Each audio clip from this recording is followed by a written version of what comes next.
deadly riots over the government's plan to avoid defaulting on its loans. Is that the unemployment keeps rising, and it has to keep rising just because you have an excess supply of goods, which is this is all borrowed money that our and that debt is owned by banks in other countries. Still over wires. Right here at home. In the form of a convenient personal loan. A filter cigarette that delivers the taste, and 45 malt liquor. Are you hot? Quite some time ago, by a second, America is sponsoring I first learned it from my grandmother. Now, my grandmother was a wonderful person. She taught me how to play the game Monopoly. She understood that the name of the game is to acquire. She would accumulate everything she could, and eventually she became the master of the board. And then she would always say the same thing to me. She'd look at me and she'd say, "One day, you'll learn to play the game." One summer, I played Monopoly almost every day, all day long. And that summer, I learned to play the game. I came to understand the only way to win is to make a total commitment to acquisition. I came to understand that money and possessions, that's the way that you keep score. And by the end of that summer, I was more ruthless than my grandmother. I was ready to bend the rules if I had to win that game. And I sat down with her to play that fall. I took everything she had. I watched her give her last dollar and quit in utter defeat.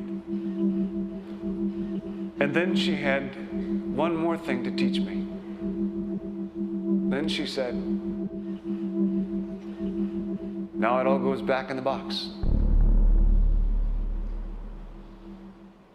All those houses and hotels, all the railroads and utility companies, all that property and all that wonderful money.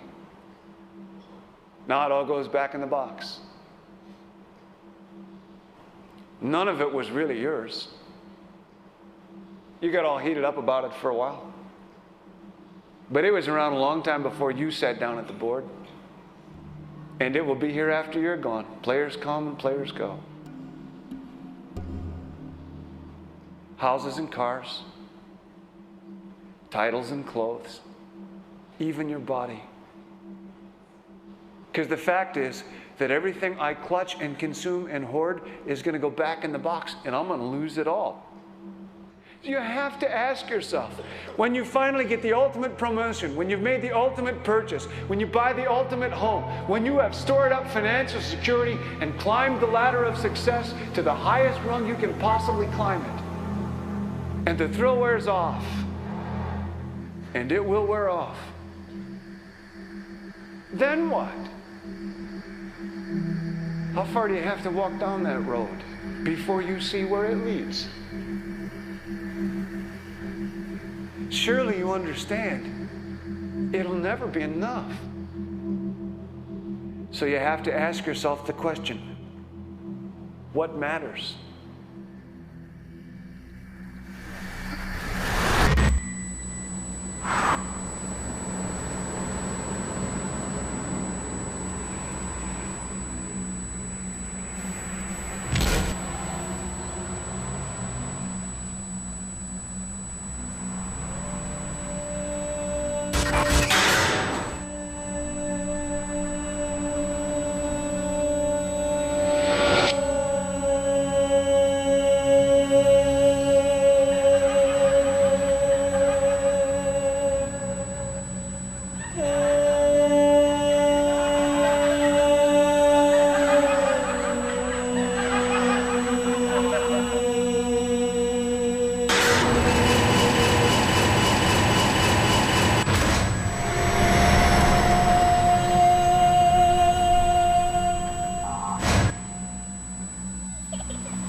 was a young man growing up in New York City, I refused to pledge allegiance to the flag.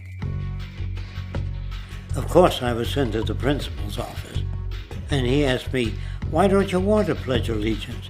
Everybody does." I said, "Everybody once believed the earth was flat, but that doesn't make it so." I explained that America owed everything it has to other cultures and other nations, and that I would rather pledge allegiance to the earth and everyone on it. Needless to say, it wasn't long before I left school entirely, and I set up a lab in my bedroom. There I began to learn about science and nature. I realized then that the universe is governed by laws, and that the human being, along with society itself, was not exempt from these laws. Then came the crash of 1929, which began what we now call the Great Depression.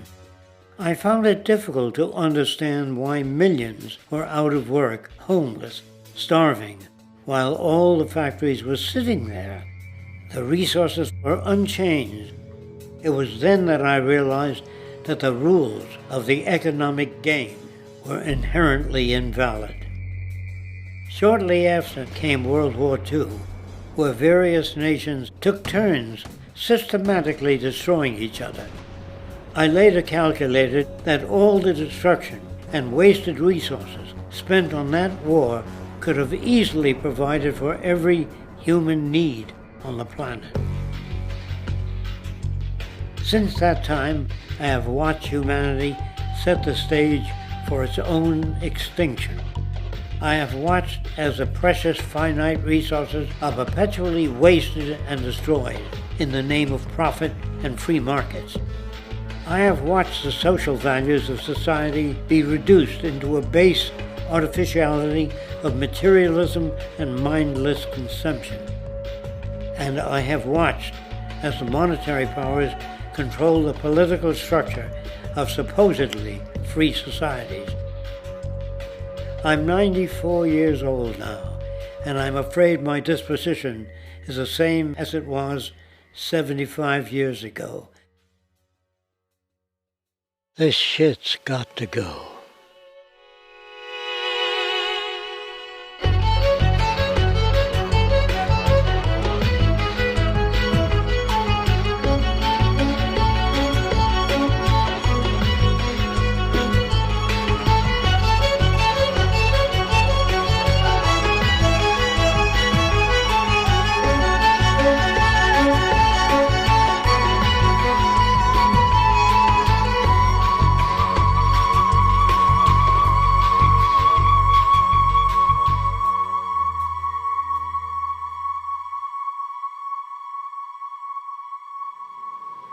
So you're a scientist, and somewhere along the way, hammered into your head is the inevitable nature versus nurture, and that's at least up there with Coke versus Pepsi or Greeks versus Trojans. So nature versus nurture, this by now utterly oversimplifying view of where influences on how a cell deals with an energy crisis, up to what makes us who we are on the most individualistic levels of personality. And what you've got is this complete false dichotomy built around nature as deterministic. At the very bottom of all the causality of life is DNA and the code of codes and the Holy Grail, and everything is driven by it. And at the other end, a much more social science perspective, which is we are social organisms, and biology is for slime molds. Humans are free of biology, and obviously both views are nonsense. What you see instead is it is virtually impossible to understand how biology works outside the context of environment. One of the most crazy-making yet widespread and potentially dangerous notions is, oh, that behavior is genetic. Now, what does that mean? It means all sorts of subtle stuff if you sort of know modern biology, but for most people out there, what it winds up meaning is, a deterministic view of life, one rooted in biology and genetics, genes equal things that can't be changed. Genes equal things that are inevitable and that you might as well not waste resources trying to fix, might as well not put societal energies into trying to improve because it's inevitable, it's unchangeable. And that is sheer nonsense.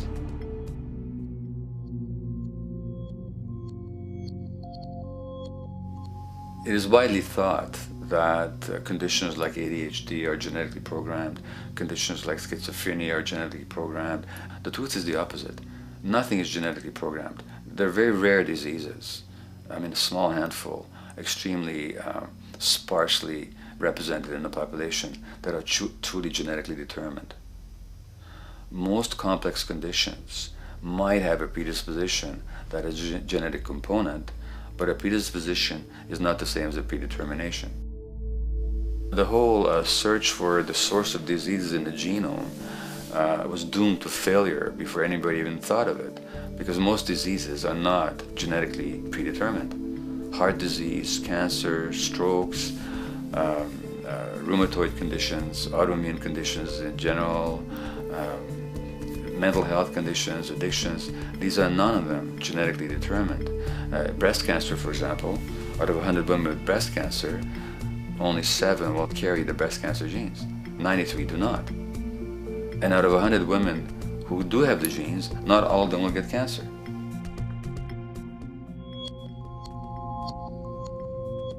Genes are not just things that make us behave in a particular way regardless of our environment.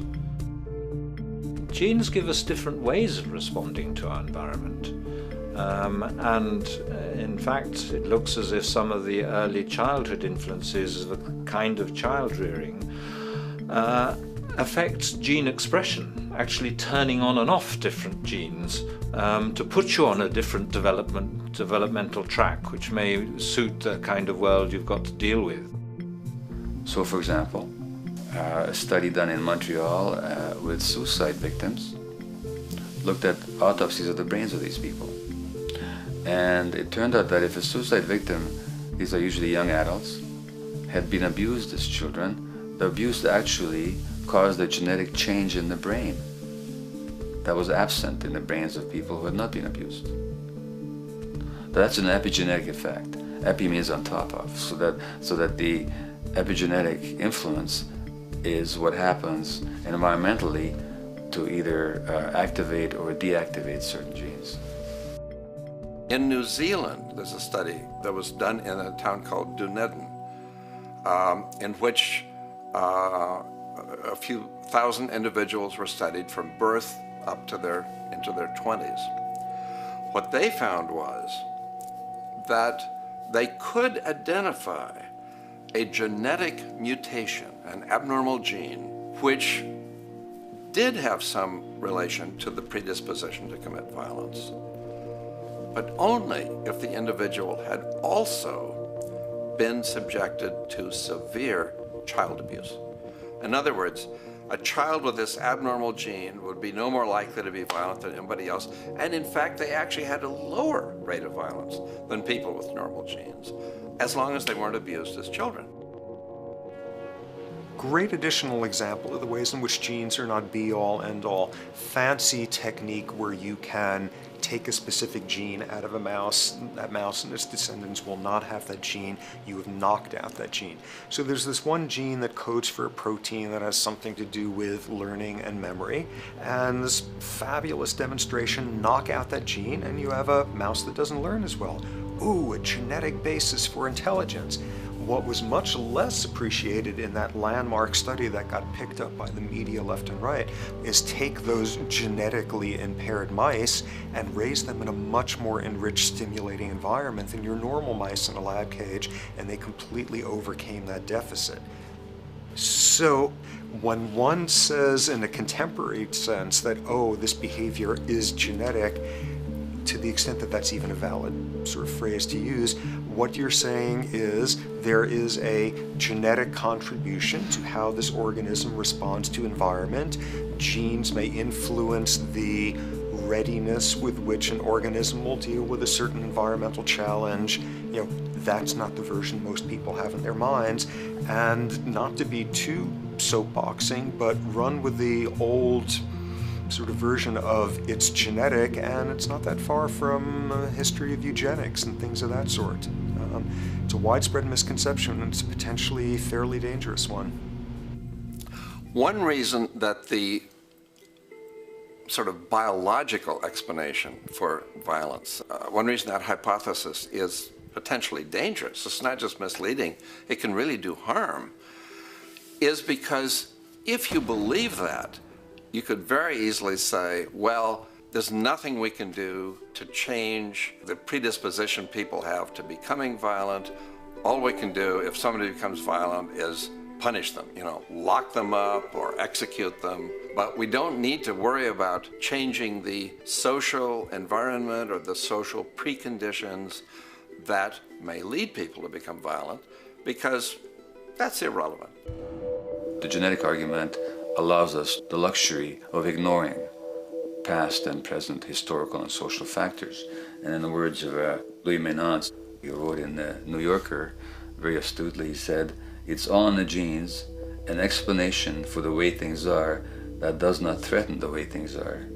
Why should someone feel unhappy or engage in antisocial behavior when that person is living in the freest and most prosperous nation on earth? It can't be the system. There must be a flaw in the wiring somewhere," which is a good way of putting it. So the genetic argument is simply a cop-out, which allows us to ignore the social and economic and political factors that in fact underlie many troublesome behaviors.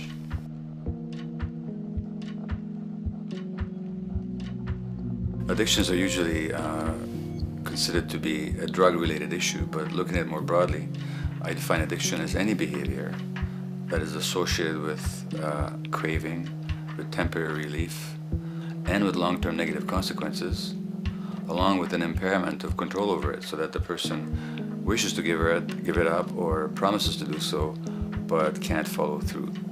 And when you understand that, then you can see that there are many more addictions than simply those related to drugs. There's workaholism, there's addiction to shopping, to the internet, to video games.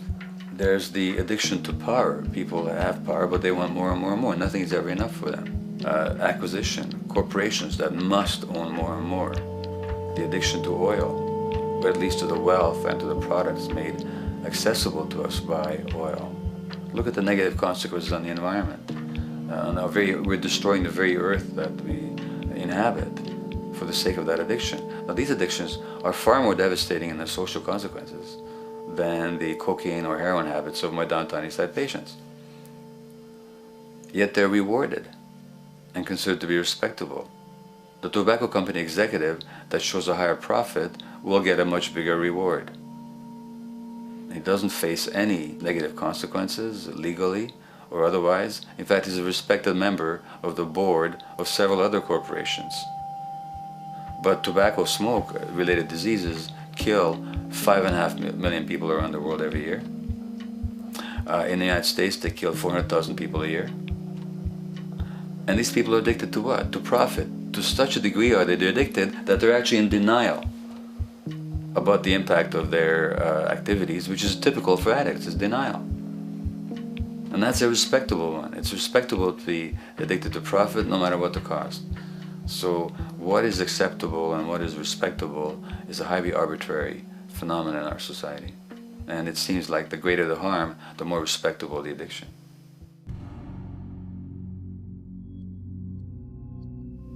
There's a general myth that drugs in themselves are addictive. In fact, the war on drugs is predicated on the idea that if you interdict the sources of drugs, you can deal with addiction that way.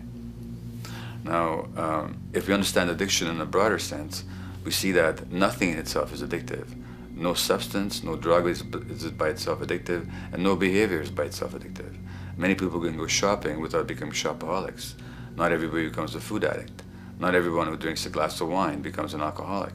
So the real issue is what makes people susceptible, because it's the combination of a susceptible individual and the potentially addictive substance or behavior that actually then makes for the full flowering of addiction. In short, It's not the drug that's addictive, it's the question of the susceptibility of the individual to being addicted to a particular substance or behavior. If we wish to understand what then makes some people susceptible, we actually have to look at their life experience. The old idea, although it's old, but it's still broadly held, that addictions are due to some genetic cause is simply scientifically untenable. What the case is actually is that certain life experiences make people susceptible. Life experiences that not only shape the person's personality and psychological needs, but also their very brains in certain ways. And that process begins in utero.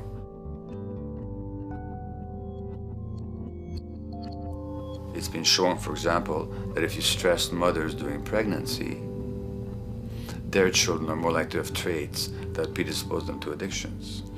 And that's because development is shaped by the psychological and social environment. So the biology of human beings is very much affected by and programmed by their life experiences beginning in utero. Environment does not begin at birth. Environment begins as soon as you have an environment. As soon as you are a fetus, you are subject to whatever information is coming through mom's circulations, hormones, levels of nutrients. Great landmark example of this, something called the Dutch hunger winter. 1944, Nazis occupying Holland. For a bunch of reasons, they decide to take all the food and divert it to Germany. For 3 months, everybody there is starving. Tens of thousands of people starve to death. What the Dutch hunger winter effect is, if you were a second or third trimester fetus during the starvation, your body learned something very unique during that time. As it turns out, second, third trimester, something that your body is going about trying to learn about the environment is, well, how menacing of a place is it out there? How plentiful? How much nutrients am I getting by way of mom's circulation? Be a fetus who is starving during that time, and your body programs forever after to be really, really, really stingy with your sugar and fat, and what you do is you store every bit of it. Be a Dutch hunger winter fetus, and half a century later, everything else being equal, you are more likely to have high blood pressure, obesity, or metabolic syndrome. That is environment coming in a very unexpected place. You can stress animals in a laboratory when they're pregnant, and their offspring will be more likely to use cocaine and alcohol as adults. You can stress human mothers. For example, in a British study, women who are abused in pregnancy will have higher levels of the stress hormone cortisol in their placenta at birth, and their children are more likely to have conditions that predispose them to addictions by age 7 or 8.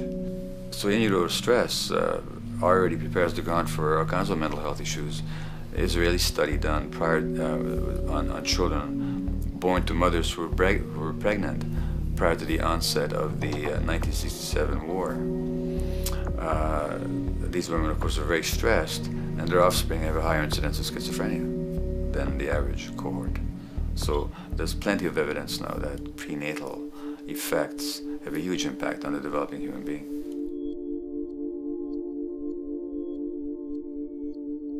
The point about human development, and specifically human brain development, is that it occurs mostly under the impact of the environment and mostly after birth. Now, if you compare us to a horse, which can run on the first day of life, we see that we are very undeveloped. We can't muster that much neurological coordination, balance, muscle strength, visual acuity until a year and a half, 2 years. And that's because the brain development that in the horse happens in the safety of the womb, in a human being has to happen after birth. And that has to do with simple evolutionary logic. As the head gets larger, which is what makes us into human beings, the burgeoning of the forebrain is what creates the human species, actually. At the same time, we walk on 2 legs, so our pelvis narrows to accommodate that. So now we have a narrower pelvis, a larger head. Bingo, we have to be born prematurely. And that means that the brain development that in other animals occurs in utero, in us, occurs after birth. And much of that under the impact of the environment. And the concept of neural Darwinism simply means that the circuits that get the appropriate input from the environment will develop optimally, and the ones that don't will either not develop optimally or perhaps not at all. If you take a child with perfectly good eyes at birth and you put him in a dark room for 5 years, he'll be blind thereafter for the rest of his life, because the circuits of vision require light waves for their development. And without that, even the rudimentary circuits present and active at birth will atrophy and die, and new ones will not develop. There's a significant way in which early experiences shape adult behavior, and even and especially early experiences for which there's no recall memory. It turns out that there are two kinds of memory. There is explicit memory, which is recall. This is when you can call back facts, details, episodes, circumstances. But the structure in the brain, which is called the hippocampus, which encodes recall memory, it doesn't even begin to develop fully until a year and a half, and it's not fully developed till much later, which is why hardly anybody has any recall memory prior to 18 months. But there's another kind of memory, which is called implicit memory, which is in fact an emotional memory, where the emotional impact and the interpretation that the child makes of those emotional experiences is ingrained in the brain in the form of nerve circuits ready to fire without specific recall. So to give you a clear example, people who are adopted have a lifelong sense of rejection very often. They can't recall the adoption, they can't recall the separation from birth mother, because there's nothing there to recall with. But the emotional memory of separation and rejection is deeply embedded in their brains. Hence, they're much more likely to experience a sense of rejection and a great emotional upset when they perceive themselves as being rejected than other people. That's not unique to people who are adopted, but it's particularly strong in them because of this function of implicit memory. People who are addicted, given that they, according to all the research literature, certainly in my experience, the hardcore addicts virtually were all significantly abused as children or suffered severe emotional loss. Their emotional or implicit memories are those of a world that's not safe and not helpful, caregivers who are not to be trusted, and relationships that are not safe enough to open up to vulnerably. And hence their responses tend to be to keep themselves separate from really intimate relationships, not to trust caregivers, doctors and other people who are trying to help them, and generally see the world as an unsafe place. And that's strictly a function of implicit memory, which sometimes has to do with incidents they don't even recall.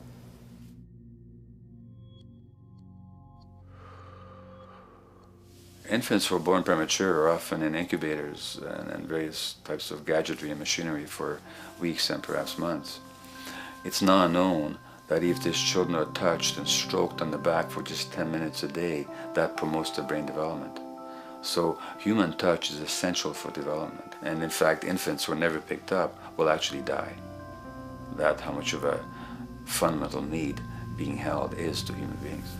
In our society, there's an unfortunate tendency to tell parents not to pick up their kids, not to hold them, not to pick up babies who are crying for fear of spoiling them, or to encourage them to sleep through the night. You don't pick them up, which is just the opposite of what the child needs. And these children might go back to sleep because they give up and their brains just shut down as a way of defending against the vulnerability of being abandoned really by their parents. But their implicit memories will be that of a world that doesn't give a damn. A lot of these differences are structured very early in life. In a way, if you like, the parental experience of adversity, how tough life is or how easy it is passed on to children, whether through maternal depression or parents being bad-tempered with their kids because they've had a hard day or just being too tired at the end of the day. And these have very powerful effects, programming children's development, which we know a lot about now. But that's early sensitivity isn't just an evolutionary mistake. It exists again in many different species. Even seedlings, there's an early adaptive process to the kind of environment they're growing up in. But for humans, the adaptation is to the quality of social relations. And so early life, how nurturing or how much conflict, how much attention you get, is a taster of the kind of world you may be growing up in. Are you growing up in a world where you have to fight for what you can get, watch your back, fend for yourself, learn not to trust others? Or are you growing up in a society where you depend on reciprocity, mutuality, cooperation, where empathy is important, where your security depends on good relations with other people? And that needs a very different emotional and cognitive development. And that's what the early sensitivity is about. And parenting is almost, quite unconsciously, a system for passing on that experience to children of the kind of world they're in. The great British child psychiatrist D.W. Winnicott said that fundamentally two things can go wrong in childhood. One is when things happen that shouldn't happen, and then things that should happen but don't. And the first category is the traumatic and abusive and abandonment experiences of my downtown East Side patients and of many addicts. That's what shouldn't happen but did. But then there is the non-stressed, attuned, non-distracted attention of the parent that every child needs, that very often children don't get. They're not abused, they're not neglected, and they're not traumatized. But what should happen, the presence of the emotionally available, nurturing parent, just is not available to them because of the stresses in our society and the parenting environment. And the psychologist Alan Shore calls that proximal abandonment, when the parent is physically present but emotionally absent. I have spent roughly the last 40 years of my life working with the most violent people our society produces, murderers, rapists, and so on, in an attempt to understand what causes this violence. I discovered that the most violent of the criminals in our prisons had themselves been victims of a degree of child abuse that was beyond the scale of what I ever thought of applying the term child abuse to. I had no idea of the depth of the depravity with which children in our society are all too often treated. The most violent people I saw were themselves the survivors of their own attempted murder, often at the hands of their parents or other people in their social environment, or were the survivors of family members who'd been killed, their closest family members, by other people. The Buddha argued that everything depends on everything else. He says the one contains the many and the many contains the one. That you can't understand anything in isolation from its environment. The leaf contains the sun, the sky, and the earth, obviously. This has not been shown to be true, of course, all around, and specifically when it comes to human development. The modern scientific term for it is the biopsychosocial nature of human development, which says that the biology of human beings depends very much on their interaction with the social and psychological environment. And specifically, the psychiatrist and researcher Daniel Siegel at University of California, Los Angeles, UCLA, has coined the phrase interpersonal neurobiology, which means to say that the way that our nervous system functions depends very much on our personal relationships. In the first place with the parenting caregivers, and in the second place with other important attachment figures in our lives, and in the third place with our entire culture. So that you can't separate the neurological functioning of a human being from the environment in which he or she grew up in and continues to exist in. And this is true throughout the life cycle. It's particularly true when you're dependent and helpless and your brain is developing, but it's true even in adults and even at the end of life. Human beings have lived in almost every kind of society, from the most egalitarian, hunting and gathering societies seem to have been very egalitarian, for instance based on food sharing, gift exchange. Small bands of people living predominantly off of foraging, but a little bit of hunting. Predominantly among people you have at the least known your entire life, if not surrounded by third cousins or closer, in a world in which there is a great deal of fluidity between different groups, in a world in which there is not a whole lot in terms of material culture. This is how humans have spent most of their hominid history. And no surprise, that makes for a very different world. One of the things you get as a result of that is far less violence. Organized group violence is not something that occurred at that time of human history, and that seems quite clear. So where did we go wrong? Violence is not universal. It's not symmetrically distributed throughout the human race. There is a huge variation in the amount of violence in different societies.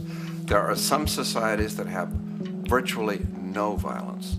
There are others that destroy themselves. Some of the Anabaptist religious groups that are complete strict pacifists, like the Amish, the Mennonites, the Hutterites. Among some of these groups, the Hutterites, there are no recorded cases of homicide. During our major wars, like World War II, where people were being drafted, they would refuse to serve in the military. They would go to prison rather than serve in the military. In the kibbutzim in Israel, the level of violence is so low that the criminal courts there will often send violent offenders, people who've committed crimes, to live on the kibbutzim in order to learn how to live a nonviolent life, because that's the way people live there. So we are amply shaped by society. Our societies in the broader sense, including our theological, our metaphysical, our linguistic influences, etc., our societies help shape us as to whether or not we think life is basically about sin or about beauty, whether the afterlife will carry a price for how we live our lives or if it's irrelevant. In a broad sort of way, different large societies could be termed as individualistic or collectivist, and you get very different people and different mindsets, and I suspect different brains coming along with that. We in America are in one of the most individualistic of societies, and capitalism being a system that allows you to go higher and higher up a potential pyramid, and the deal is it comes with fewer and fewer safety nets. By definition, the more stratified a society is, the fewer people you have as peers, the fewer people with whom you have symmetrical, reciprocal relationships, and instead all you have are differing spots and endless hierarchies. And a world in which you have few reciprocal partners is a world with a lot less altruism.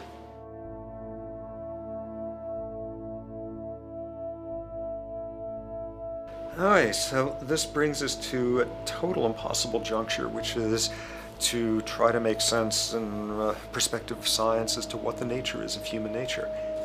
You know, on a certain level, the nature of our nature is not to be particularly constrained by our nature. We come up with more social variability than any species out there, more systems of belief, of styles of family structures, of ways of raising children. The capacity for variety that we have is extraordinary. In a society which is predicated on competition and really very often the ruthless exploitation of one human being by another, the profiteering of other people's problems, and very often the creation of problems for the purpose of profiteering, the ruling ideology will very often justify that behavior by appeals to some fundamental and unalterable human nature. So the myth in our society is that people are competitive by nature, and that they're individualistic, and that they're selfish. The real reality is quite the opposite. We have certain human needs. The only way that you can talk about human nature concretely is by recognizing that there's certain human needs. We have a human need for companionship and for close contact, to be loved, to be attached to be accepted, to be seen, to be received for who we are. If those needs are met, we develop into people who are compassionate and cooperative and who have empathy for other people. So the opposite that we often see in our society is in fact the distortion of human nature, precisely because so few people have their needs met. So yes, you can talk about a human nature, but only in a sense of basic human needs that are instinctively evoked, or I should say certain human needs that lead to certain traits if they are met, and a different set of traits if they're denied. So, when we recognize the fact that the human organism, which has a great deal of adaptive flexibility, allowing us to survive in many different conditions, is also rigidly programmed for certain environmental requirements or human needs, a social imperative begins to emerge. Just as our bodies require physical nutrients, the human brain demands positive forms of environmental stimulus at all stages of development, while also needing to be protected from other negative forms of stimulus. And if things that should happen do not, or if things that shouldn't happen do, it is now apparent that the door can be opened for not only a cascade of mental and physical diseases, but many detrimental human behaviors as well. So as we turn our perspective now outward and take account for the state of affairs today, we must ask the question, is the condition we have created in the modern world actually supporting our health? Is the bedrock of our socioeconomic system acting as a positive force for human and social development and progress? Or is the foundational gravitation of our society actually going against the core evolutionary requirements needed to create and maintain our personal and social well-being?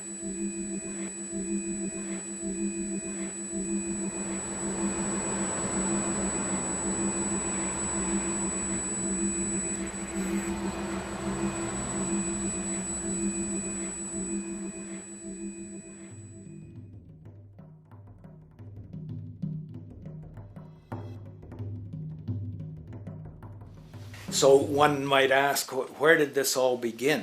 What we have today, really a world in a state of cumulative collapse. You get it started with John Locke. And John Locke introduces property, and he has three provisos for just private right and property. And the three provisos are that there must be enough left over for others, and that you must not let it spoil, and that you, most of all, must mix your labor with it. It seems justified. You mix your labor with the world, then you're entitled to the product, and as long as there's enough left over for others, and as long as it doesn't spoil, you don't allow anything to go to waste, that's okay. Well, he spends a long time of his famous treatise of government, and it's since been the canonical text for economic and political and legal understanding. Is still the classic text of study. Well, what he did is, after he gives the provisos, and you're almost thinking at the time whether you're for private property or not, he's given a very good and plausible and powerful defense of private property here. Well, he drops them. He drops them like that, right in one sentence. He says, well, once the introduction of money came in by men's tacit consent, then it became, and he doesn't say all the provisos are canceled, erased, but that's what happens. So now we have not product and your property earned by your own labor. Oh no, money buys labor now. There's no longer consideration of whether there's enough left over for others. There's no longer consideration of whether it spoils, because he says, well, money's like silver and gold can't spoil, therefore monies can't be responsible for waste, which is ridiculous. We're not talking about money and silver, we're talking about what its effects are. It's one non sequitur after another. Just the most startling logical legerdemain that he gets away with here. But it fits the interests of capital owners. Then Adam Smith comes along, and what he adds is the religion to this. Locke started with God made it all this way. This is God's right. And now we get also with Smith coming along, he says it's not only God's, I mean, he's not saying this, but this is what's happening philosophically in principle. He's saying it's not only a question of private property, that's all now presupposed as given. And that there's money investors that buy labor, given. That there's no limit to how much they can buy of other men's labor, how much they can accumulate, how much inequality, that's all given now. And so he comes along, and what his big idea is, and again, it's just introduced in parentheses, en passant.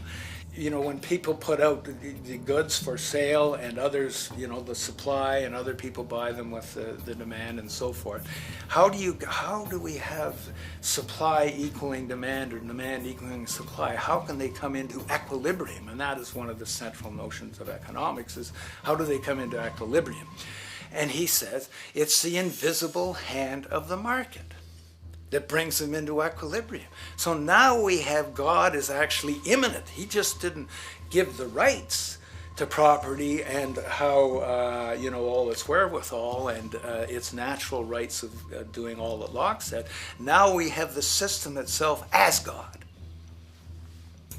In fact, Smith says, when he talks, and you'll never find this quoted, you have to read the whole of the Inquiry into the Wealth of Nations. He says, the scantiness of subsistence sets limits to the reproduction of the poor, and that nature can deal with this in no other way than elimination of their children. So he anticipated evolutionary theory in the worst sense. This is well before Darwin. And so he called them the race of laborers. So you can see there was inherent racism built in here. There was an inherent acceptance, life blindness to kill innumerable children. And he thought, well, that's the invisible hand making supply meet demand and demand meet supply. So see how wise God is. So you can see a lot of the really virulent, life-destructive, eco-genocidal things that are going on now have, in a way, a thought gene back in Smith too.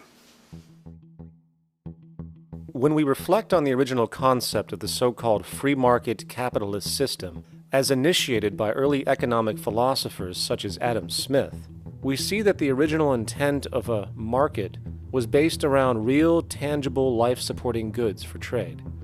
Adam Smith never fathomed that the most profitable economic sector on the planet would eventually be in the arena of financial trading or so-called investment, where money itself is simply gained by the movement of other money in an arbitrary game which holds zero productive merit to society. Yet, regardless of Smith's intent, the door for such seemingly anomalous advents was left wide open by one fundamental tenet of this theory. Money is treated as a commodity in and of itself. Today, in every economy of the world, regardless of the social system they claim, money is pursued for the sake of money and nothing else. The underlying idea, which was mysteriously qualified by Adam Smith with his religious declaration of the invisible hand, is that the narrow, self-interested pursuit of this fictional commodity will somehow magically manifest human and social well-being and progress. The reality is that the monetary incentive interest, or what some have termed the money sequence of value, has now completely decoupled from the foundational life interest, which could be termed the life sequence of value.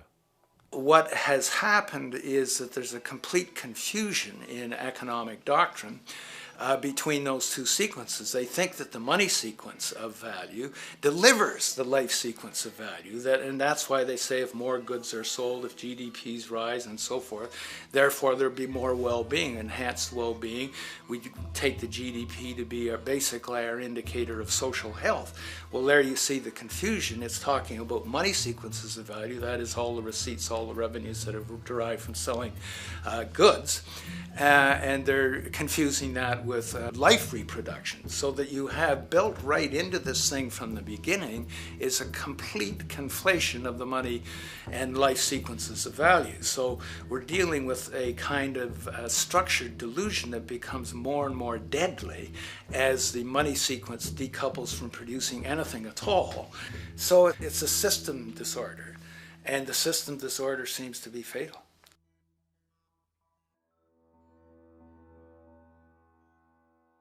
In society today, you seldom hear anyone speak of the progress of their country or society in terms of their physical well-being, state of happiness, trust, or social stability. Rather, the measures are presented to us through economic abstractions. We have the gross domestic product, the consumer price index, the value of the stock market, rates of inflation, and so on. But does this tell us anything of real value as to the quality of people's lives? No, all these measures have to do with the money sequence itself and nothing more. For example, the gross domestic product of a country is a measure of the value of goods and services sold. This measure is claimed to correlate to the standard of living of a country's people. In the United States, healthcare accounted for over 17% of GDP in 2009, amounting to over $2.5 trillion spent. hence creating a positive effect on this economic measure. And based on this logic, it would be even better for the U.S. economy if healthcare services increased more so, perhaps to $3 trillion or $5 trillion, since that would create more growth, more jobs, and hence boasted by economists as a rise in their country's standard of living. But wait a minute, what do healthcare services actually represent? Well, sick and dying people. That's right, the more unhealthy people there are in America, the better the economy. Now, that is not an exaggeration or a cynical perspective. In fact, if we step back far enough, you will realize that the GDP not only doesn't reflect real public or social health on any tangible level, it is, in fact, mostly a measure of industrial inefficiency and social degradation. And the more you see it rise, the worse things are becoming with respect to personal, social, and environmental integrity. You have to create problems to create profit. There is no profit under the current paradigm in saving lives, putting balance on this planet, having justice and peace or anything else. There's just no profit there. There's an old saying, pass a law, create a business. Whether you're creating a business for a lawyer or whatever. So, crime does create business, just like destruction creates business in Haiti. We have now roughly 2 million people incarcerated in this country, and of those, many of them are in prisons run by private corporations, Corrections Corporation of America, Wackenhut, who trade their stock on Wall Street based upon how many people are in jail. Now that's sickness, but that is a reflection of what this economic paradigm calls for. So what exactly does this economic paradigm call for? What is it that keeps our economic system going? Consumption. Or more accurately, cyclical consumption. When we break down the foundation of classic market economics, we are left with a pattern of monetary exchange that simply cannot be allowed to stop or even substantially slowed, if the society as we know it is to remain operational. There are three main actors on the economic stage: the employee, the employer, and the consumer. The employee sells labor to the employer for income. The employer sells its production services and hence goods to the consumer for income. And the consumer, of course, is simply another role of the employer and employee, spending back into the system to enable the cyclical consumption to continue. In other words, the global market system is based on the assumption that there will always be enough product demand in society to move enough money around at a rate which can keep the consumption process going. And the faster the rate of consumption, the more so-called economic growth is assumed, and so the machine goes. But hold on, I thought an economy was meant to, economize? Doesn't the very term have to do with preservation and efficiency and a reduction of waste? So how does our system, which demands consumption and the more the better, efficiently preserve or economize at all? Well, it doesn't. The intent of the market system is, in fact, the exact opposite of what a real economy is supposed to do, which is efficiently and conservatively orient the materials for production and distribution of life-supporting goods. We live on a finite planet with finite resources, where, for example, the oil we utilize took millions of years to develop, where the minerals we use took billions of years to develop. So, having a system that deliberately promotes the acceleration of consumption for the sake of so-called economic growth is pure ecocidal insanity. Absence of waste, that's what efficiency is. Absence of waste. This system is more wasteful than all the other existing systems in the history of the planet. Every level of life organization and life system is in a state of crisis and challenge and decay or collapse. No peer-reviewed journal in the last 30 years will tell you anything different. That is that every life system is in decline, as well as social programs, as well as our water access. Try to name any means of life that isn't threatened and in danger. You can't. There really isn't one, and that's very, very despairing. But we haven't even figured out the causal mechanism. We don't want to face the causal mechanism. We just want to go on, that's what insanity is, where you keep doing the same thing over and over again, though it clearly doesn't work. So you're really dealing with not an economic system, but I would go so far as to say an anti-economic system. There's an old saying that the competitive market model seeks to create the best possible goods at the lowest possible prices. This statement is essentially the incentive concept, which justifies market competition based on the assumption that the result is the production of higher quality goods. If I was going to build myself a table from scratch, I would naturally build it out of the best, most durable materials possible, right? With the intent for it to last as long as possible. Why would I want to make something poor, knowing I would have to eventually do it again and expend more materials and more energy?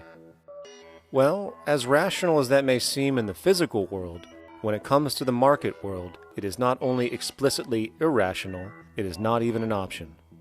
It is technically impossible to produce the best of anything if a company is to maintain a competitive edge and hence remain affordable to the consumer.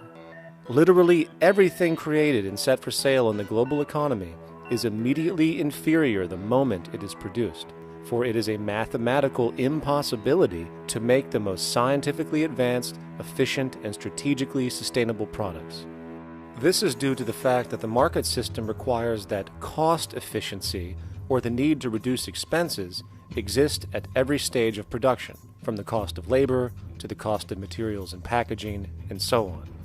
This competitive strategy, of course, is to make sure the public buys their goods rather than from a competing producer, which is doing the exact same thing to also make their goods both competitive and affordable.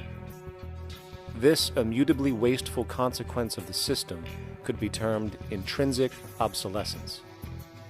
However, this is only one part of a larger problem. A fundamental governing principle of market economics, one that you will not find in any textbook, by the way, is the following. Nothing produced can be allowed to maintain a lifespan longer than what can be endured in order to continue cyclical consumption. In other words, it is critical that stuff break down, fail, and expire within a certain amount of time. This is termed planned obsolescence. Planned obsolescence is the backbone of the underlying market strategy of every goods-producing corporation in existence. While very few, of course, would admit to such a strategy outright, what they do is mask it within the intrinsic obsolescence phenomenon just discussed, while often ignoring or even suppressing new advents in technology which might create a more sustainable, durable good. So, if it wasn't wasteful enough that the system inherently cannot allow the most durable and efficient goods to be produced, planned obsolescence deliberately recognizes that the longer any good is in operation, the worse it is for sustaining cyclical consumption and hence the market system itself. In other words, product sustainability is actually inverse to economic growth, and hence there is a direct, reinforced incentive to make sure lifespans are short of any given good produced. And in fact, the system cannot operate any other way. One glance at the sea of landfills now spreading across the world show the obsolescence reality. There are now billions of cheaply made cell phones, computers, and other technology, each full of precious, difficult-to-mine materials such as gold, coltan, copper, now rotting in vast piles, usually due to the mere malfunction or obsolescence of small parts, which, in a conservative society, could likely be fixed or updated, and the life of the good extended. Unfortunately, as efficient as that may seem in our physical reality, living on a finite planet with finite resources, it is explicitly inefficient with respect to the market. To put it into a phrase, efficiency, sustainability, and preservation are the enemies of our economic system.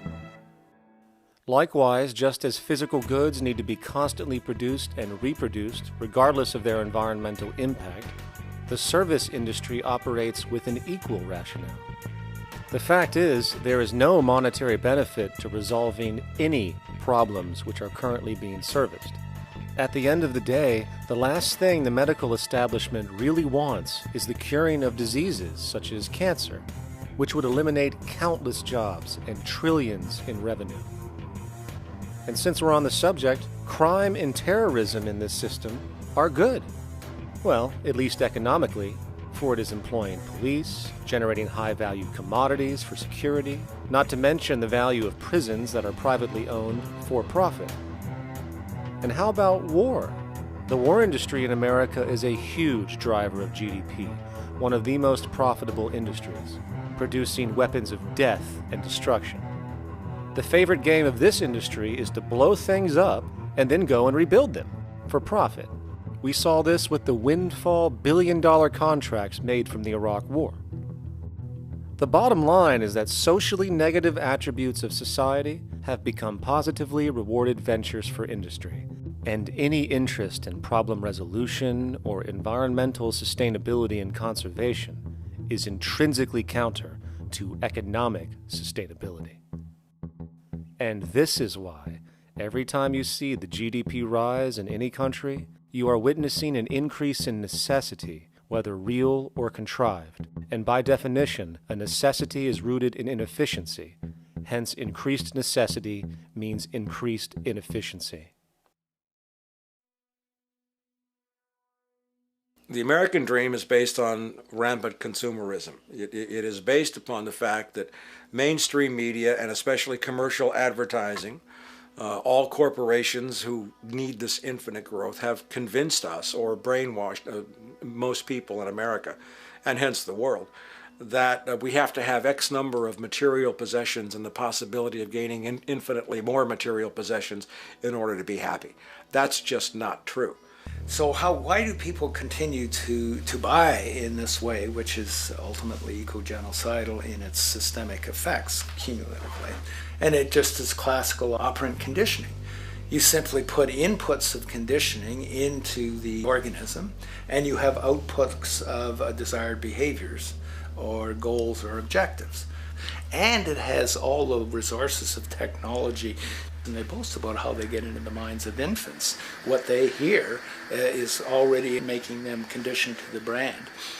Then you see, well, that's how people have been such fools. In a way, they've been taught to be fools. It's a value system disorder. You know, if there is any testament to the plasticity of the human mind, if there is any proof to how malleable human thought is and how easily conditioned and guided people can become based on the nature of their environmental stimulus and what it reinforces, the world of commercial advertising is the proof. You have to stand in awe at the level of brainwashing where these programmed robots known as consumers wander the landscape only to walk into a store and spend, say, $4,000 on a handbag that likely cost $10 to make in a sweatshop overseas, only for the brand status it supposedly represents in the culture.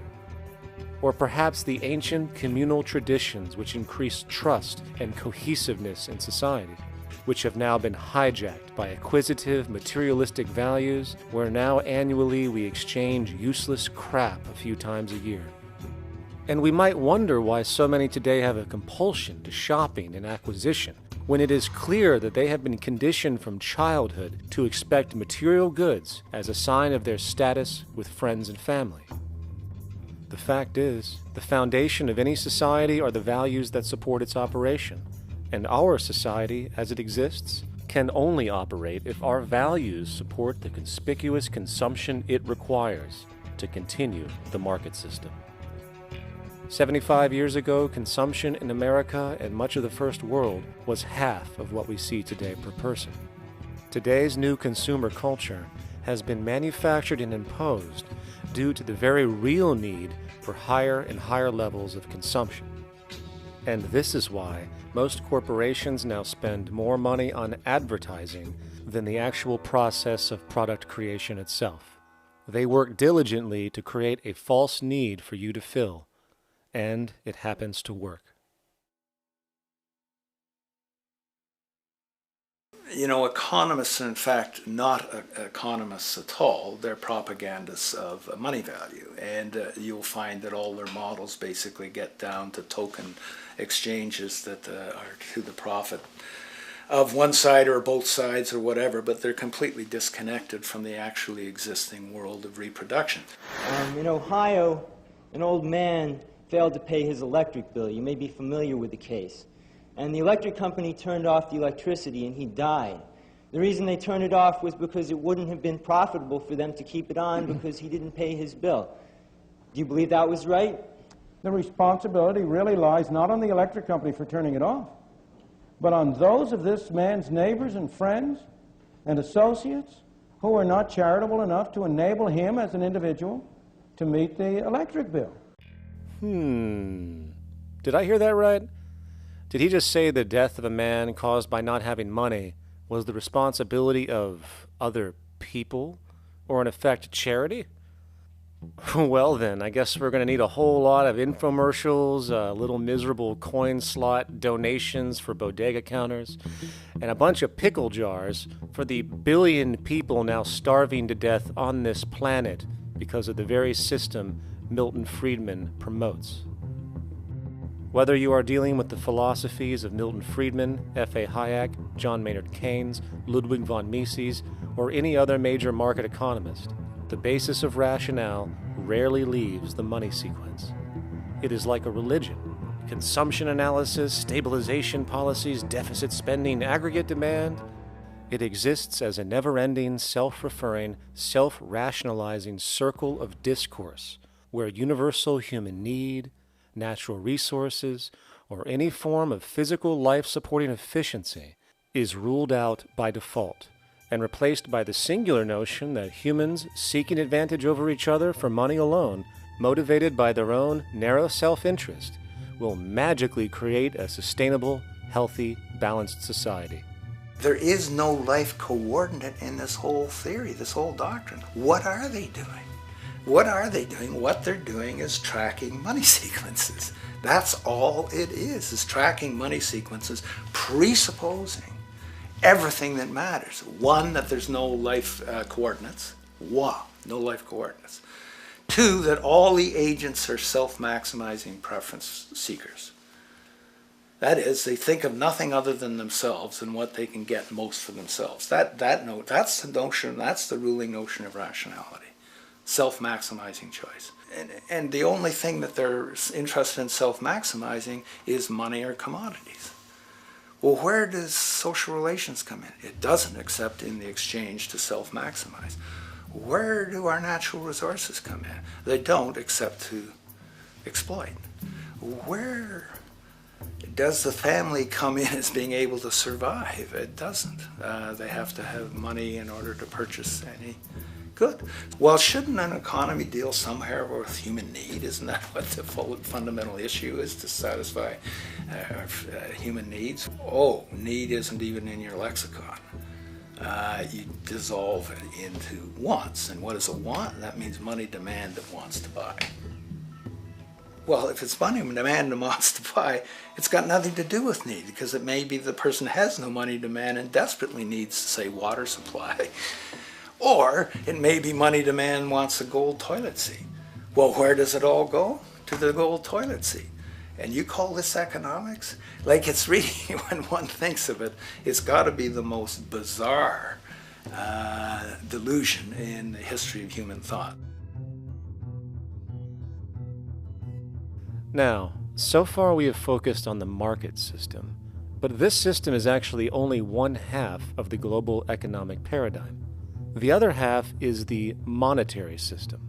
While the market system deals with the interaction of people gaming for profit across the spectrum of labor, production, and distribution, the monetary system is an underlying set of policies set by financial institutions which create conditions for the market system, among other things. It includes terms we often hear, such as interest rates, loans, debt, the money supply, inflation, etc. And while you might want to pull your hair out listening to the gibberish coming from the monetary economists, modest preemptive actions can obviate the need of more drastic actions at a later date. The nature and effect of this system is actually quite simple. Our economy has, or the global economy, has three basic things that govern it. One is fractional reserve banking, banks printing money out of nothing. It's also based upon compound interest. When you borrow money, you have to pay back more than you borrowed, which means that you, in effect, create money out of thin air, again, which has to be serviced by creating still more money. We live in an infinite growth paradigm. The economic paradigm we live in now is a Ponzi scheme. It's nothing grows forever. It's not possible. As a great psychologist James Hillman wrote, the only thing that grows in a human body after a certain age is cancer. It's not just the amount of money that has to keep growing, it's the amount of consumers. Consumers to borrow money at interest to generate more money, and obviously that's not possible on a finite planet. People are basically vehicles to just create money, which must create more money to keep the whole thing from falling apart, which is what's happening right now.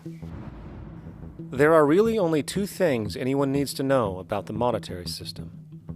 1. All money is created out of debt. Money is monetized debt, whether it materialized from treasury bonds, home loan contracts, or credit cards. In other words, if all outstanding debt was to be repaid right now, there would not be $1 in circulation. And 2, interest is charged on virtually all loans made, and the money needed to pay back this interest does not exist in the money supply outright. Only the principal is created by the loans, and the principal is the money supply. So, if all this debt was to be repaid right now, not only would there not be $1 left in circulation, there would also be a gigantic amount of money owed that is literally impossible to pay back, for it does not exist. The consequence of all of this is that two things are inevitable: inflation and bankruptcy. As far as inflation, this can be seen as an historical trend in virtually every country today, and easily tied to its cause, which is the perpetual increase of the money supply, which is required to cover the interest charges and keep the system going. As far as bankruptcy, it comes in the form of debt collapse. This collapse will inevitably occur with a person, a business, or a country, and typically happens when the interest payments are no longer possible to make. But there is a bright side to all of this. Well, at least in terms of the market system, because debt creates pressure. Debt creates wage slaves. A person in debt is much more likely to take a low wage than a person who isn't, hence becoming a cheap commodity. So it's great for the corporations to have a pool of people that have no financial mobility. But hey, that same train of thought also goes for entire countries. The World Bank and the International Monetary Fund, which mostly serve as proxies for transnational corporate interests, give gigantic loans to troubled countries at very high interest rates, and then, once the countries are deeply in the hole and can't pay, austerity measures are applied, the corporations swoop in, set up sweatshops, and take their natural resources. Now that's market efficiency. But wait, there's more. You see, there's this unique hybrid of the monetary and market system called the stock market, which rather than, actually produce anything real, they just buy and sell money itself.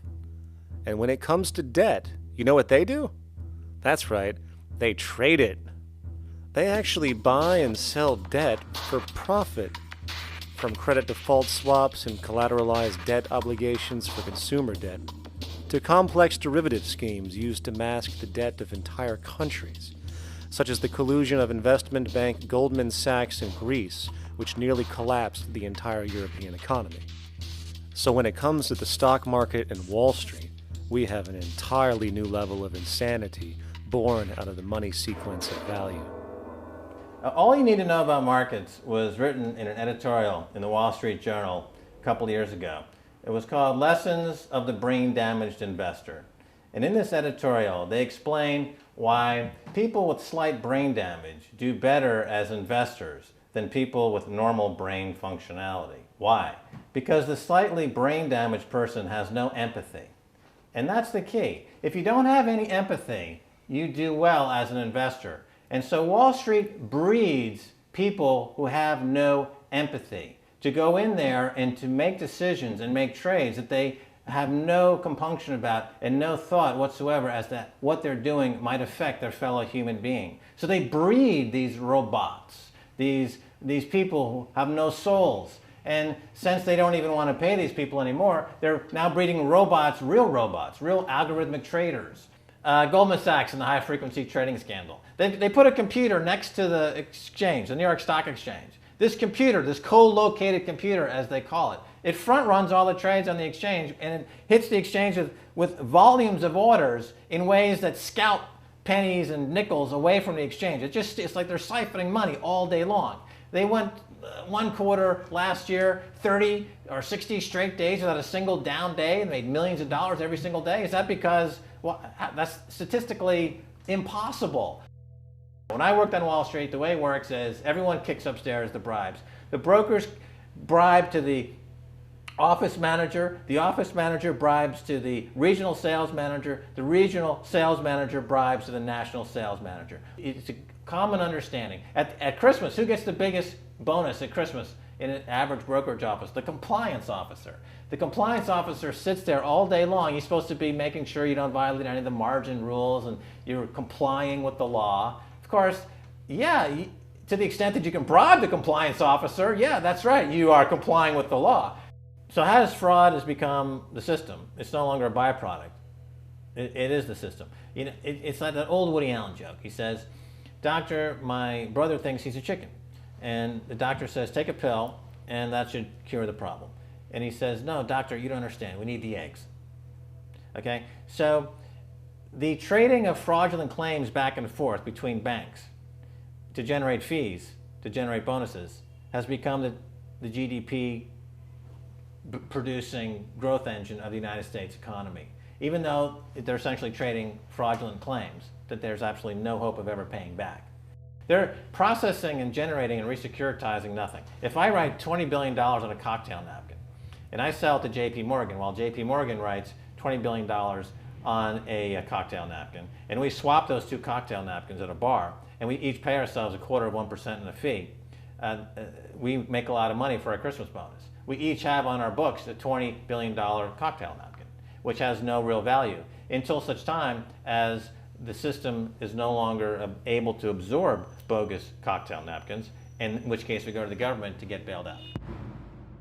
And because of Wall Street and the global stock market, there are now conservatively about $700 trillion of outstanding fraudulent claims known as derivatives, still waiting to collapse, a value amounting to over 10 times the gross domestic product of the entire planet. And while we have seen the bailouts of corporations and banks by governments, which of course comedically borrow their money from banks to begin with, we are now seeing attempts to bail out whole countries by conglomerates of other countries through the international banks. But how do you bail out a planet? There is no country out there that isn't now saturated in debt.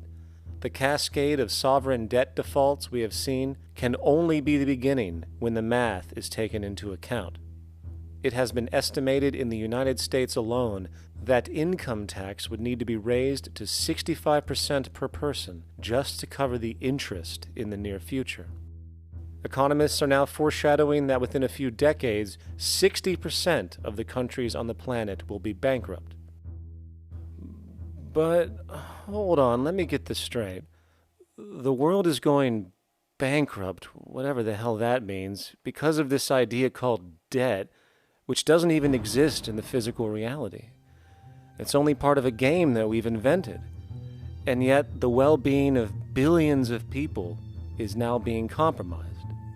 Extreme layoffs, tent cities, accelerating poverty, austerity measures imposed, schools shutting down, child hunger, and other levels of familial deprivation, all because of this elaborate fiction. What are we, fucking stupid? Hey, Mars, my man. Help a brother out, huh? Grow up, kid.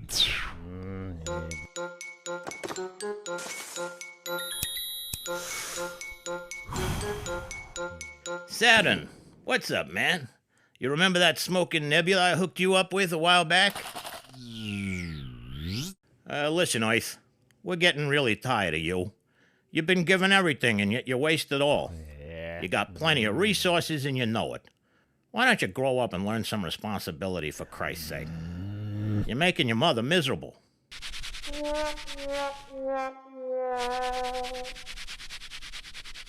You're on your own, pal. Yeah, whatever.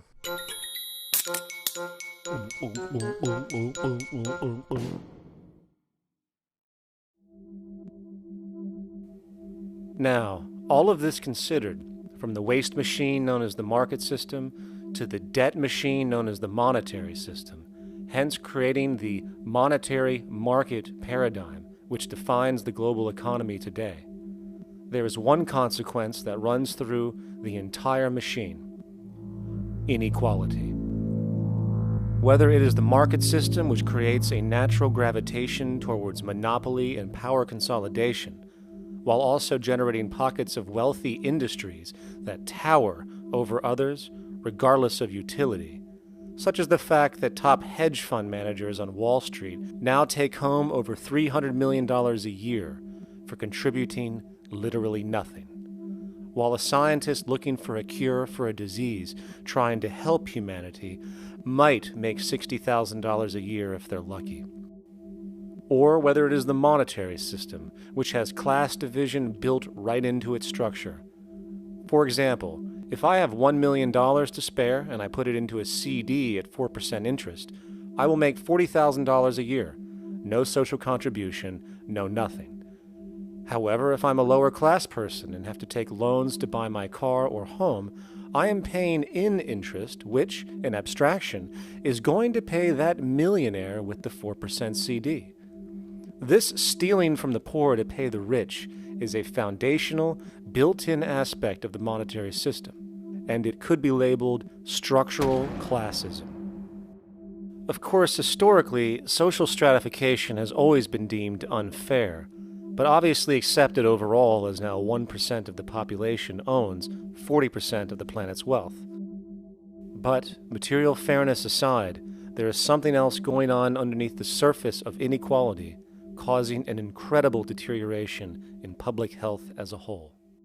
Well, I think people are often puzzled by the contrast between the material success of our societies, unprecedented levels of wealth, and the many social failings. I mean, you know, if you look at the rates of drug abuse or violence or self-harm amongst kids or mental illness, there's clearly something going deeply wrong with our societies. What the data that I've been describing does is simply shows that intuition that people have had for hundreds of years, that inequality is divisive and socially corrosive, that intuition is truer than I think we ever imagined. There are very powerful psychological and social effects of inequality, more to do, I suppose, with feelings of superiority and inferiority, that kind of division, and maybe going with the sort of respect, disrespect, people feeling looked down on at the bottom, which, by the way, is why violence is more common in more unequal societies. It's the trigger to violence is so often people feeling looked down on and disrespected. If there is one principle I can emphasize that is the most important principle underlying the prevention of violence, it would be equality. The single most significant factor that affects the rate of violence is the degree of equality versus the degree of inequality in that society. So what one's looking at is a sort of general social dysfunction. It's not just one or two things that go wrong as inequality increases. It seems to be everything, whether we're talking about crime or health or mental illness or whatever. One of the really disturbing findings out in public health there is never ever make the mistake of being poor or being born poor. Your health pays for it in endless sorts of ways, something known as the health socioeconomic gradient. As you move down from the highest strata in society in terms of socioeconomic status, every step down, health gets worse for umpteen different diseases. Life expectancy gets worse, infant mortality rate, everything you could look at. So a huge issue has been, why is it that this gradient exists? Totally simple, obvious answer, which is if you are chronically sick, you're not going to be very productive, so health causes drive socioeconomic differences. Not that in the slightest. On the very simple level that you could look at socioeconomic status of a 10-year-old, and that's going to predict something about their health decades later. So that's the direction of causality. Next one, what's it about? Oh, it's perfectly obvious. Poor people can't afford to go to the doctor. It's healthcare access. It's got nothing to do with that, because you see these same gradients in countries with universal healthcare, socialized medicine. Okay, next simple explanation. Oh, on the average, the poorer you are, the more likely you are to smoke, to drink, to all sorts of lifestyle risk factor stuff. Yeah, those contribute, but careful studies have shown that explains maybe about a third of the variability. So what's left? And what's left is having a ton to do with the stress of poverty. So the poorer you are, starting off being, the person who's $1 income behind Bill Gates, the poorer you are in this country, on the average, the worse your health is. This tells us something really important. The health connection with poverty, it's not about being poor, it's about feeling poor. Increasingly, we recognize that chronic stress is an important influence on health, but the most important sources of stress are the quality of social relations. And if there is anything that lowers the quality of social relations, it is the socioeconomic stratification of society. What science has now shown is that regardless of material wealth, the stress of simply living in a stratified society leads to a vast spectrum of public health problems. And the greater the inequality, the worse they become. Life expectancy, longer in more equal countries. Drug abuse, less in more equal countries. Mental illness, less in more equal countries. Social capital, meaning the ability of people to trust each other, naturally greater in more equal countries. Educational scores, higher in more equal countries. Homicide rates, less in more equal countries. Crime and rates of imprisonment, less in more equal countries. It goes on and on. Infant mortality, obesity, teen birth rate, less in more equal countries. And perhaps most interesting, innovation, greater in more equal countries, which challenges the age-old notion that a competitive, stratified society is somehow more creative and inventive. Moreover, a study done in the UK called the Whitehall Study confirmed that there is a social distribution of disease as you go from the top of the socioeconomic ladder to the bottom. For example, it was found that the lowest rungs of the hierarchy had a 4-fold increase of heart disease-based mortality compared to the highest rungs. And this pattern exists irrespective of access to health care. Hence, the worse a person's relative financial status, the worse their health is going to be on average. This phenomenon is rooted in what could be termed psychosocial stress, and it is at the foundation of the greatest social distortions plaguing our society today. Its cause? The monetary market system. Make no mistake, the greatest destroyer of ecology, the greatest source of waste and depletion and pollution, the greatest purveyor of violence, war, crime, poverty, animal abuse, and inhumanity, the greatest generator of social and personal neuroses, mental disorders, depression, anxiety, not to mention the greatest source of social paralysis, stopping us from moving into new methodologies for personal health, global sustainability, and progress on this planet, is not some corrupt government or legislation, not some rogue corporation or banking cartel, not some flaw of human nature, and not some secret hidden cabal that controls the world. It is, in fact, the socio-economic system itself at its very foundation.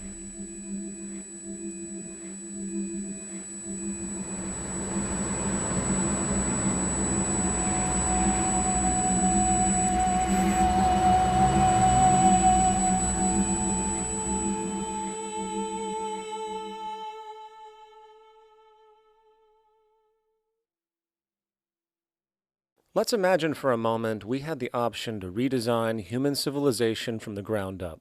What if, hypothetically speaking, We discovered an exact replica of the planet Earth, and the only difference between this new planet and our current one is that human evolution had not occurred. It was an open palette. No countries, no cities, no pollution, no Republicans, just a pristine, open environment. So, what would we do? Well, first we need a goal, right? And it's safe to say that goal would be to survive. And not to just survive, but to do so in an optimized, healthy, prosperous way. Most people indeed desire to live, and they would prefer to do so without suffering. Therefore, the basis of this civilization needs to be as supportive and hence sustainable for human life as possible, taking into account the material needs of all the world's people while trying to remove anything that could hurt us in the long run. That goal of, say, maximum sustainability understood, the next question regards our method. What kind of approach do we take? Well, let's see. Last I checked, politics was the method of social operation on Earth.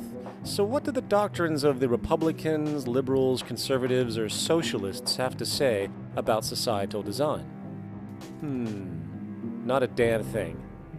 Okay, then what about religion? Surely the great creator had to have left some blueprint somewhere. No, nothing I can find. Okay then, so what's left? It appears something called science. Science is unique in that its methods demand not only that the ideas proposed be tested and replicated, but everything science comes up with is also inherently falsifiable. In other words, unlike religion and politics, science has no ego, and everything it suggests accepts the possibility of being proven wrong eventually. It holds on to nothing and evolves constantly. Well, that sounds natural enough to me.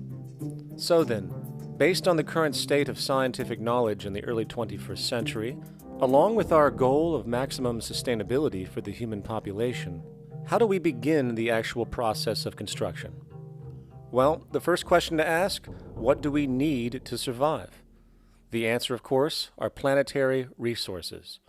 Whether it is the water we drink, the energy we use, the raw materials we utilize to create tools and shelter, the planet hosts an inventory of resources, many of which are demanded for our survival. So, given that reality, it then becomes critical to figure out what we have and where it is. This means we need to conduct a survey. We simply locate and identify every physical resource on the planet we can, along with the amount available at each location, from the deposits of copper to the most potent locations for wind farms to produce energy, to the natural freshwater springs, to an assessment of the amount of fish in the ocean, to the most prime arable land for food cultivation, etc.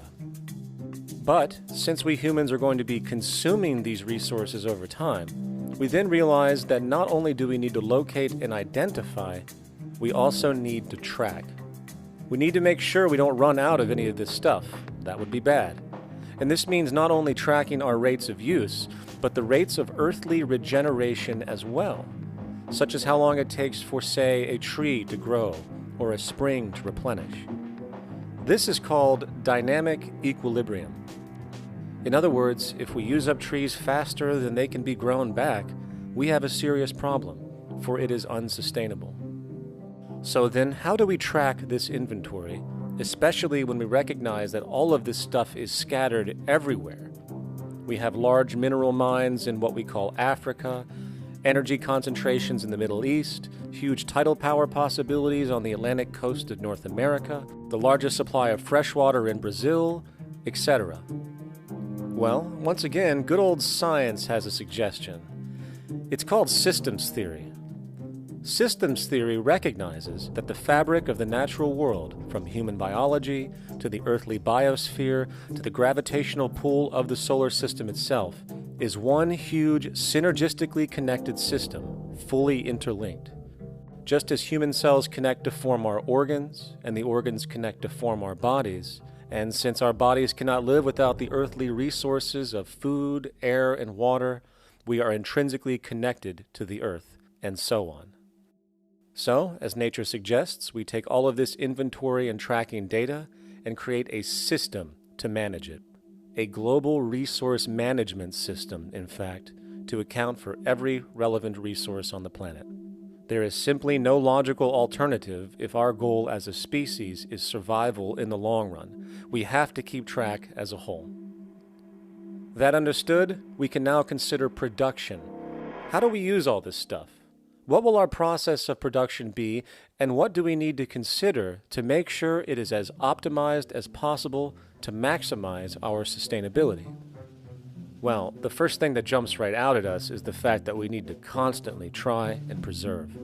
The planet's resources are essentially finite, so it is important that we be strategic. Strategic preservation is key. The second thing we recognize is that some resources are really not as good as others in their performance. In fact, some of this stuff, when put into use, has a terrible effect on the environment, which invariably hinders our own health. For example, oil and fossil fuels, no matter how you cut it, release some pretty destructive agents into the environment. Therefore, it is critical we do our best to use such things only when we really have to, if at all. Fortunately for us, we see a ton of solar, wind, tidal, wave, heat differential, and geothermal possibilities for energy production, so we can strategize objectively about what we use and where to avoid what could be called negative retroactions, or anything that results from production or use that damages the environment and hence ourselves. We will call this strategic safety to couple in with our strategic preservation.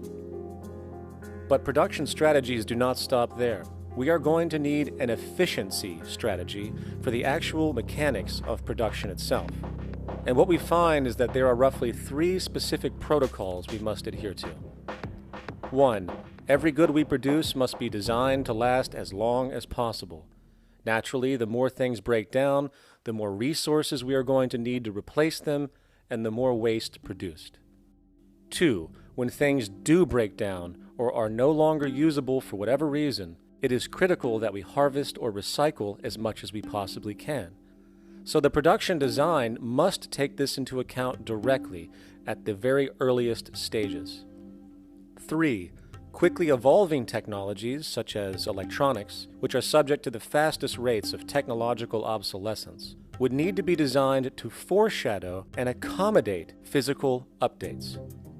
The last thing we want to do is throw away an entire computer system just because it has only one broken part or is outdated. So we simply design the components to be easily updated, part by part, standardized and universally interchangeable, foreshadowed by the current trend of technological change. And when we realize that the mechanisms of strategic preservation, strategic safety, and strategic efficiency are purely technical considerations, devoid of any human opinion or bias, we simply program these strategies into a computer which can weigh and calculate all the relevant variables, allowing us to always arrive at the absolute best method for sustainable production based on current understandings. And while that might sound complex, all it is a glorified calculator. Not to mention, such multivariate decision-making and monitoring systems are already used across the world today for isolated purposes. It is simply a process of scaling it out. So, now we not only have our resource management system, but also a production management system, both of which are easily computer automated to maximize efficiency, preservation, and safety. The informational reality is that the human mind, or even a group of humans, cannot track what needs to be tracked. It must be done by computers, and it can be. And this brings us to the next level, distribution. What sustainability strategies make sense here? Well, since we know that the shortest distance between 2 points is a straight line, and since energy is required to power transport machines, the less transport distance, the more efficient. Producing goods in one continent and shipping them over to another only makes sense if the goods in question simply cannot be produced in the target area. Otherwise, it is nothing but wasteful. We must localize production so distribution is simple, fast, and requires the least amount of energy. We'll call this the proximity strategy, which simply means we reduce the travel of goods as much as possible, whether raw materials or finished consumer products. Of course, it might also be important to know what goods we are transporting and why, and this falls under the category of demand. And demand is simply what people need to be healthy and to have a high quality of life. The spectrum of material human needs range from core life-supporting necessities, such as food, clean water, shelter, to social and recreational goods, which allow for relaxation and personal social enjoyment, both important factors in human and social health overall. So, very simply, we take another survey. People describe their needs. Demand is assessed, and production begins based on that demand. And since the level of demand of different goods will naturally fluctuate and change around different regions, we need to create a demand distribution tracking system, so to avoid overruns and shortages. Of course, this idea is old news. It is used in every major store chain today to make sure they keep up with their inventory. Only this time we are tracking on a global scale. But, wait a minute, we really can't fully understand demand if we don't account for the actual usage of the good itself. Is it logical and sustainable for every single human to, say, have one of everything made, regardless of their usage? No. That would be simply wasteful and inefficient. If a person has a need for a good, but that need is only for, say, 45 minutes a day on average, it would be much more efficient if that good was made available to them and to others when needed. Many forget that it isn't the good that they want, it is the purpose of that good. When we realize that the good itself is only as important as its utility, we see that external restriction, or what we might call today ownership, is extremely wasteful and environmentally illogical in a fundamental economic sense. So, we need to devise a strategy called strategic access. This will be the foundation of our demand distribution tracking system, which makes sure we can meet the demand of the population's needs for access of whatever they need when they need it. And as far as physically obtaining the goods, centralized and regional access centers all make sense for the most part, placed in close proximity to the population, and a person would simply come in, take the item, use it, and when finished, return it when it is no longer needed. Sort of how a library works today. In fact, these centers could not only exist in the community in the way we see local stores today, but specialized access centers would exist in specific areas where often certain goods are utilized, saving more energy with less repeat transport. And once this demand tracking system is in order, it is tied into our production management system, and of course into our resource management system, hence creating a unified, dynamically updating, global economic management machine that simply makes sure we remain sustainable, starting with securing the integrity of our finite resources, moving to make sure we only create the best, most strategic goods possible, while distributing everything in the most intelligent and efficient way. And the unique result of this preservation-based approach, which is intuitively counter to many, is that this logical, ground-up, empirical process of preservation and efficiency, which can only define true human sustainability on this planet, would likely enable something never before seen in human history. Access abundance, not just for a percentage of the global population, but the entire civilization. This economic model, as was just generalized, this responsible systems approach to total Earth resource management and processes, designed again to do nothing less than take care of humanity as a whole in the most efficient and sustainable way, could be termed a resource-based economy. The idea was defined in the 1970s by structural engineer Jacques Fresco. He understood back then that society was on a collision course with nature and itself, unsustainable on every level. And if things didn't change, we would destroy ourselves one way or another. Are all these things you're saying, Jacques, could they be built with what we know today, or are some of these things, are you guessing based on what we know today? No. All of these things can be built with what we know today. It would take 10 years to change the surface of the Earth, to rebuild the world into a second Garden of Eden. The choice lies with you. the stupidity of a nuclear arms race, the development of weapons, trying to solve your problems politically by electing this political party or that political party, that all politics is immersed in corruption. Let me say it again. Communism, socialism, fascism, the Democrats, the liberals, we want to absorb human beings. All organizations that believe in a better life for man, there are no Negro problems or Polish problems or Jewish problems or Greek problems or women's problems. They're human problems. I'm not afraid of anybody. I don't work for anyone. No one can discharge me. I have no boss. I am afraid to live in the society we live in today. Our society cannot be maintained by this type of incompetency. It was great, the free enterprise system, about 35 years ago. That was the last of its usefulness. Now we've got to change our way of thinking or perish. The horror movies of the future will be our society, the way it didn't work. And politics would be part of a horror movie. Lots of people today use the term cold science because they're analytical. And they don't even know what analytical means. Science means closer approximations of the way the world really works. So it's telling the truth, is what it is. A scientist doesn't try to get along with people. They tell them what their findings are. They have to question all things. And if some scientist comes up with an experiment that shows certain materials have certain strength, other scientists have to be able to duplicate that experiment and come up with the same results.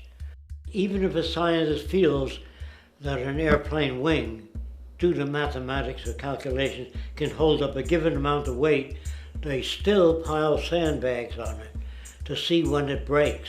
And they say, you know, my calculations are right, or they're not correct. I love that system because it's free of bias and free of thinking that math can solve all the problems. You have to put your math to test also. I think that every system that can be put to test should be put to test. And that all decisions should be based upon research.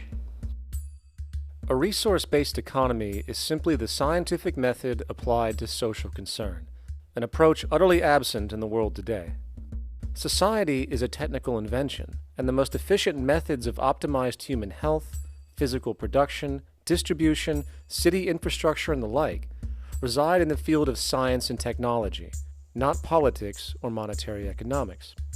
It operates in the same systematic way as, say, an airplane, and there is no Republican or liberal way to build an airplane.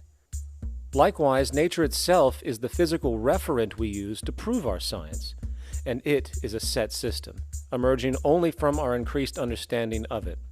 In fact, it has no regard for what you subjectively think or believe to be true. Rather, it gives you an option. You can learn and fall in line with its natural laws and conduct yourself accordingly, invariably creating good health and sustainability, or you can go against the current to no avail. It doesn't matter how much you believe you can just stand up right now and walk on the wall next to you. The law of gravity will not allow it. If you do not eat, you will die. If you are not touched as an infant, you will die. As harsh as it may sound, nature is a dictatorship, and we can either listen to it and come in harmony with it, or suffer the inevitable adverse consequences. So, a resource-based economy is nothing more than a set of proven, life-supporting understandings where all decisions are based upon optimized human and environmental sustainability. It takes into account the empirical life ground, which every human being shares as a need, regardless, again, of their political or religious philosophy. There is no cultural relativism to this approach. It isn't a matter of opinion. Human needs are human needs, and having access to the necessities of life, such as clean air, nutritious food, and clean water, along with a positively reinforcing, stable, nurturing, and non-violent environment, is demanded for our mental and physical health, our evolutionary fitness, and hence the species' survival itself. A resource-based economy would be based upon available resources. You can't just bring a lot of people to an island or build a city of 50,000 people without having access to the necessities of life. So when I use the term a comprehensive systems approach, I'm talking about doing an inventory of the area first and determining what that area can supply, not just architectural approach, not just design approach, but design must be based on all of the requirements to enhance human life. And that's what I mean by an integrated way of thinking. Food, clothing, shelter, warmth, love, all those things are necessary. If you deprive people of any of them, you have a lesser human being, less capable of functioning.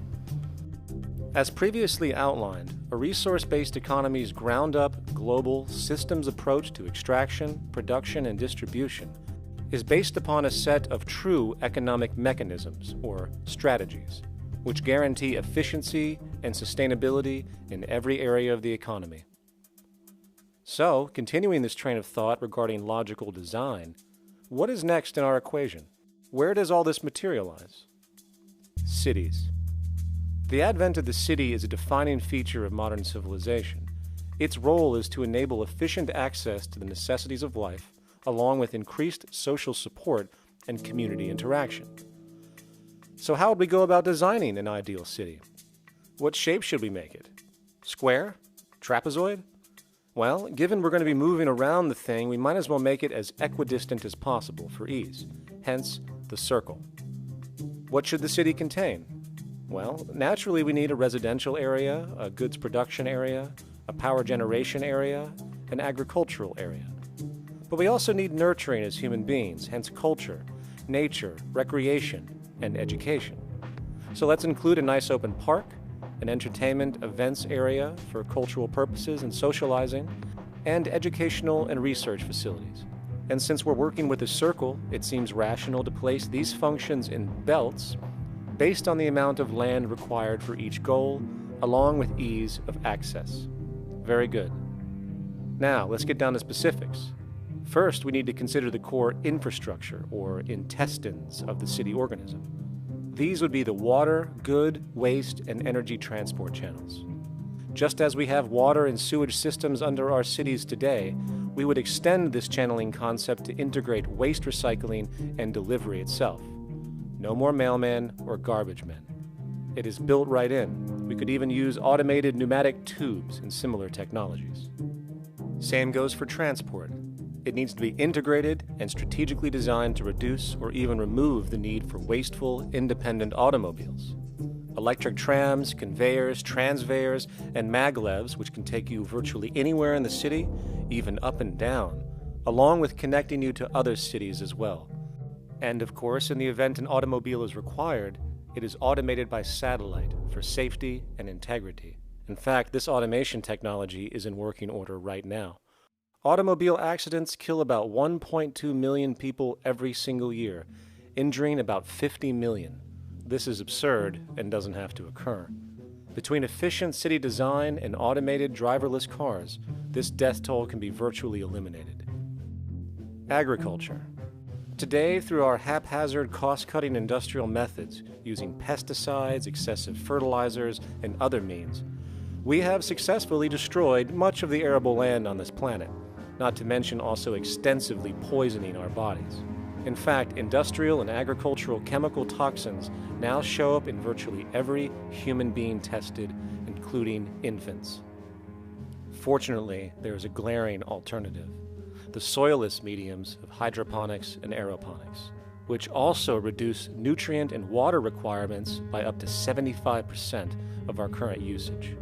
Food can now be organically grown on an industrial scale in enclosed vertical farms, such as in 50-story 1-acre plots, virtually eliminating the need for pesticides and hydrocarbons in general. This is the future of industrial food cultivation: efficient, clean, and abundant. So, such advanced systems would be, in part, what comprise our agricultural belt, producing all the food required for the entire city's population, with no need to import anything from the outside, saving time, waste, and energy. And speaking of energy, the energy belt would work in a systems approach to extract electricity from our abundant renewable mediums, specifically wind, solar, geothermal, and heat differentials, and if near water potentials, tidal and wave power.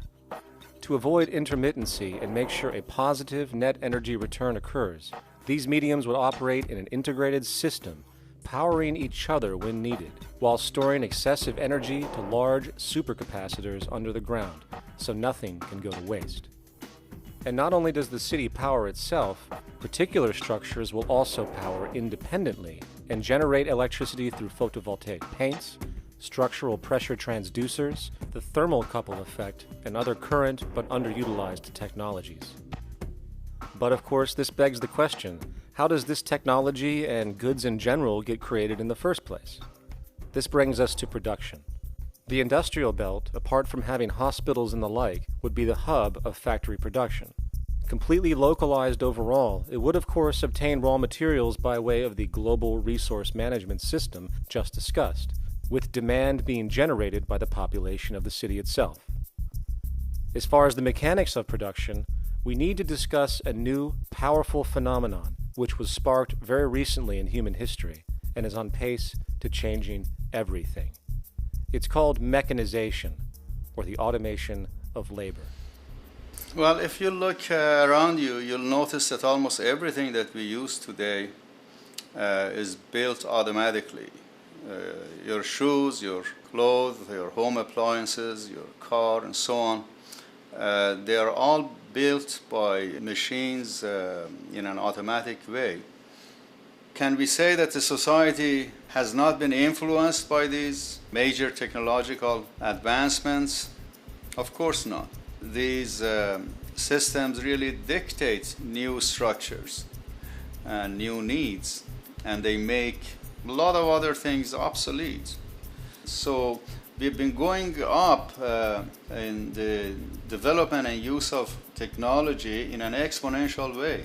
So definitely automation is going to continue. You cannot stop technologies that just make sense.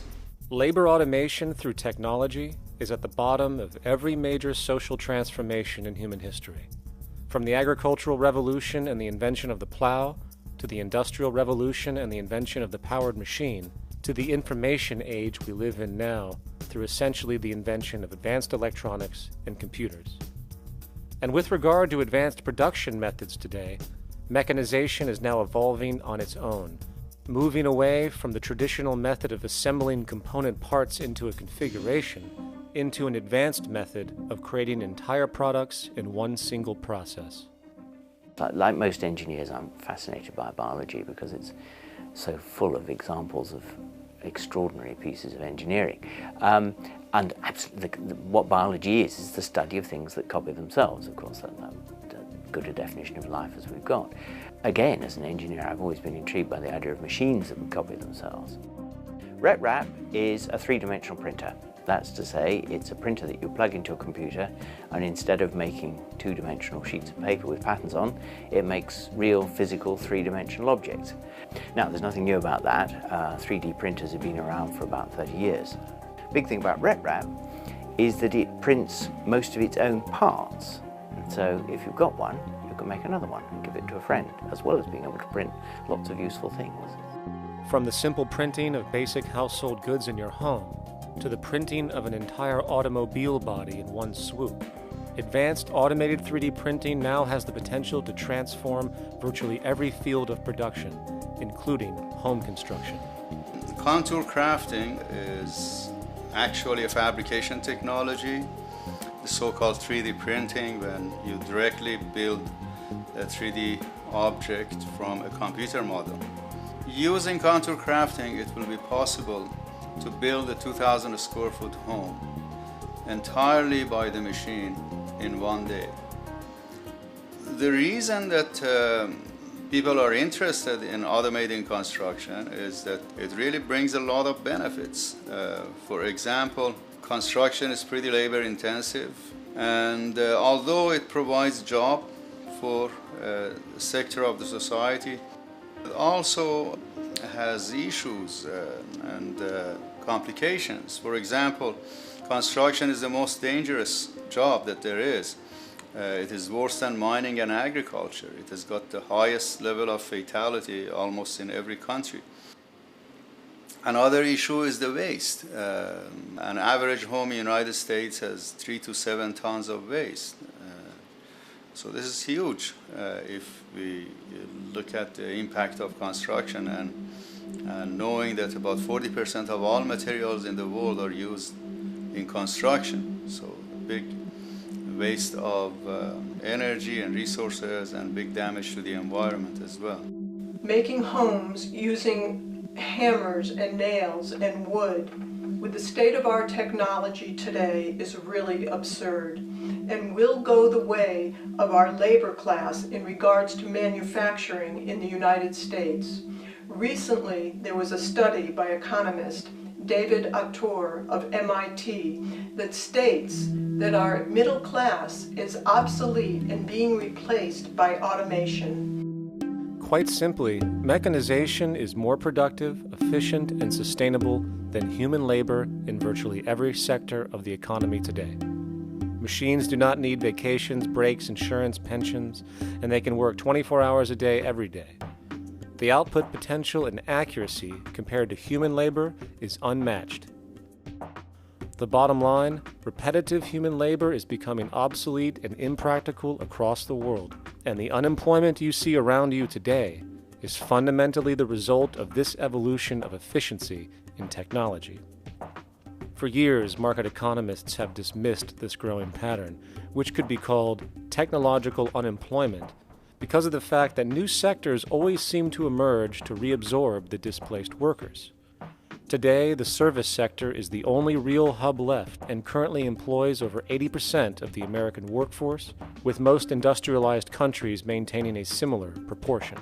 However, this sector is now being challenged increasingly by automated kiosks, automated restaurants, and even automated stores.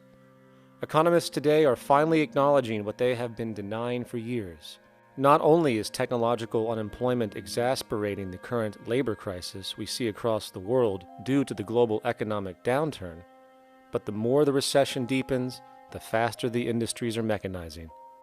The catch, which is not realized, is that the faster they mechanize to save money, the more they displace people, the more they reduce public purchasing power.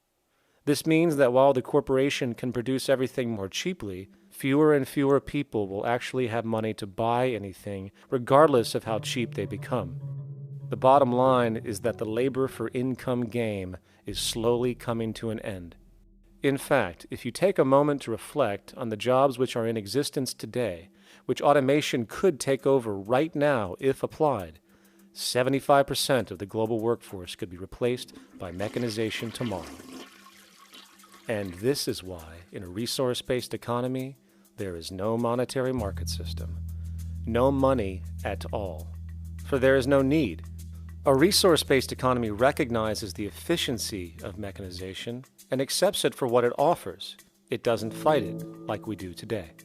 Why? Because it is irresponsible not to, given any interest in efficiency and sustainability. And this brings us back to our city system. In the center is the central dome, which not only houses the educational facilities and transportation hub, it also hosts the mainframe that runs the city's technical operations. The city is, in fact, one big automated machine. It has sensors in all technical belts to track the progress of agriculture, energy gathering, production, distribution, and the like. Now, would people be needed to oversee these operations in the event of a malfunction or the like? Most probably yes, but that number would decrease over time as improvements continue. However, as of today, maybe 3% of the city population would be needed for this job when you break it down. And I can assure you that in an economic system which is actually designed to take care of you and secure your well-being, without you having to submit to a private dictatorship on a daily basis, usually to a job that is either technically unnecessary or socially pointless, while often struggling with debt that doesn't exist just to make ends meet. I guarantee you people will volunteer their time left and right to maintain and improve a system that actually takes care of them. And coupled with this issue of incentive comes the common assumption that if there isn't some external pressure for one to work for a living, people will just sit around, do nothing, and turn into fat, lazy blobs. This is nonsense. The labor system we have today is in fact the generator of laziness, not a resolver of it. If you think back to when you were a child, full of life, interested in new things to understand, likely creating and exploring, but as time went on, the system pushed you into the focus of figuring out how to make money. And from early education to study at a university, you are narrowed, only to emerge as a creature which serves as a cog in a wheel in a model that sends all the fruits to the upper 1%. Scientific studies have now shown that people are, in fact, not motivated by monetary reward when it comes to ingenuity and creation. The creation itself is the reward. Money, in fact, appears only to serve as an incentive for repetitive, mundane actions, a role we have just now shown can be replaced by machine. So when it comes to innovation, the actual use of the human mind, the monetary incentive has proven to be a hindrance, interfering and detracting from creative thought. And this might explain why Nikola Tesla, the Wright brothers, and other inventors who contributed massively to our current world never showed a monetary incentive to do so. Money is, in fact, a false incentive and causes 100 times more distortion than it does contribution. Good morning, class. Please settle down. The first thing I would like to do is go around the room and ask what everyone would like to be when they grow up. Who would like to go first? Okay, how about you, Sarah? When I grow up, I want to work at McDonald's like my mom. Oh, family tradition, eh? How about you, Linda? When I grow up, I'm going to be a prostitute on the streets of New York City. Oh, glamour girl, huh? Very ambitious. How about you, Tommy? When I grow up, I'm going to be a rich, elitist businessman who works on Wall Street and profits off of the collapse of foreign economies. Enterprising, and great to see some multicultural interest. As stated before, a resource-based economy applies the scientific method to social concern, and this isn't limited to simply technical efficiency. It also has the consideration of human and social well-being directly and what comprises it. What good is a social system if, in the end, it doesn't produce happiness and peaceful coexistence? So it is important to point out that with the removal of the money system and the necessities of life provided, we would see a global reduction in crime by about 95% almost immediately, for there is nothing to steal, embezzle, scam, or the like. 95% of all people in prisons today are there due to some monetary-related crime or drug abuse, and drug abuse is a disorder, not a crime. So what about the other 5%, the truly violent, often seeming to some as being violent for the sake of being violent? Are they just evil people? The reason that I frankly think it's a waste of time to engage in moral value judgments about people's violence is because it doesn't advance by one iota our understanding of either the causes or the prevention of the violent behavior. People sometimes ask if I believe in forgiving criminals.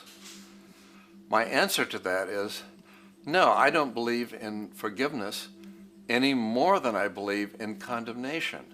It's only if we as a society can take the same attitude of treating violence as a problem in public health and preventive medicine rather than as a moral evil.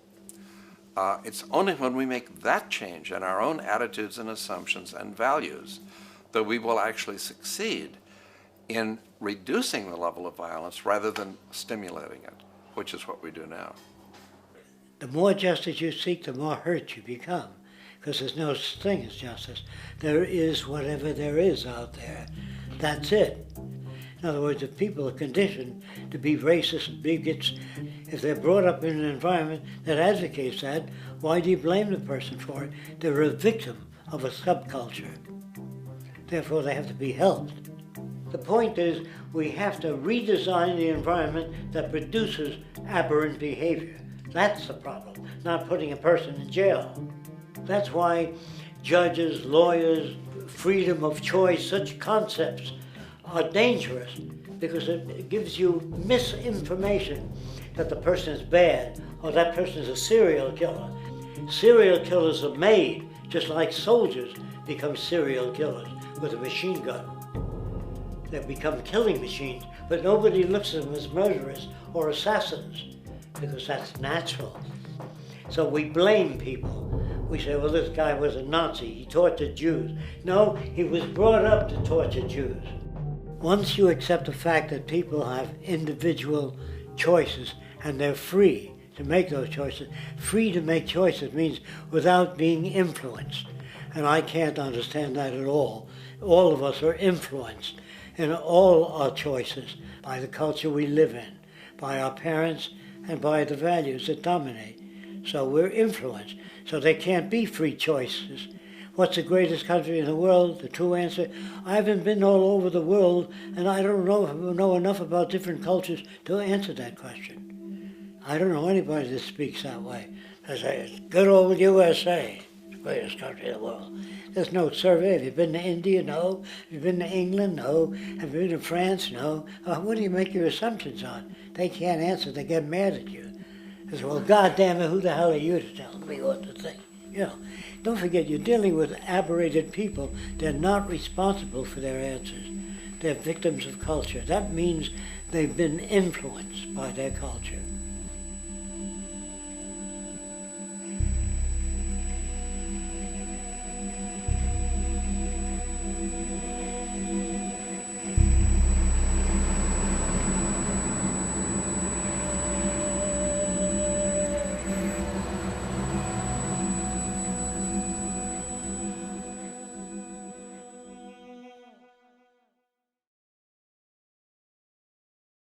When we consider a resource-based economy, there are often a number of arguments that tend to come up with regard to the efficiency. Now hold on just a minute. Yes?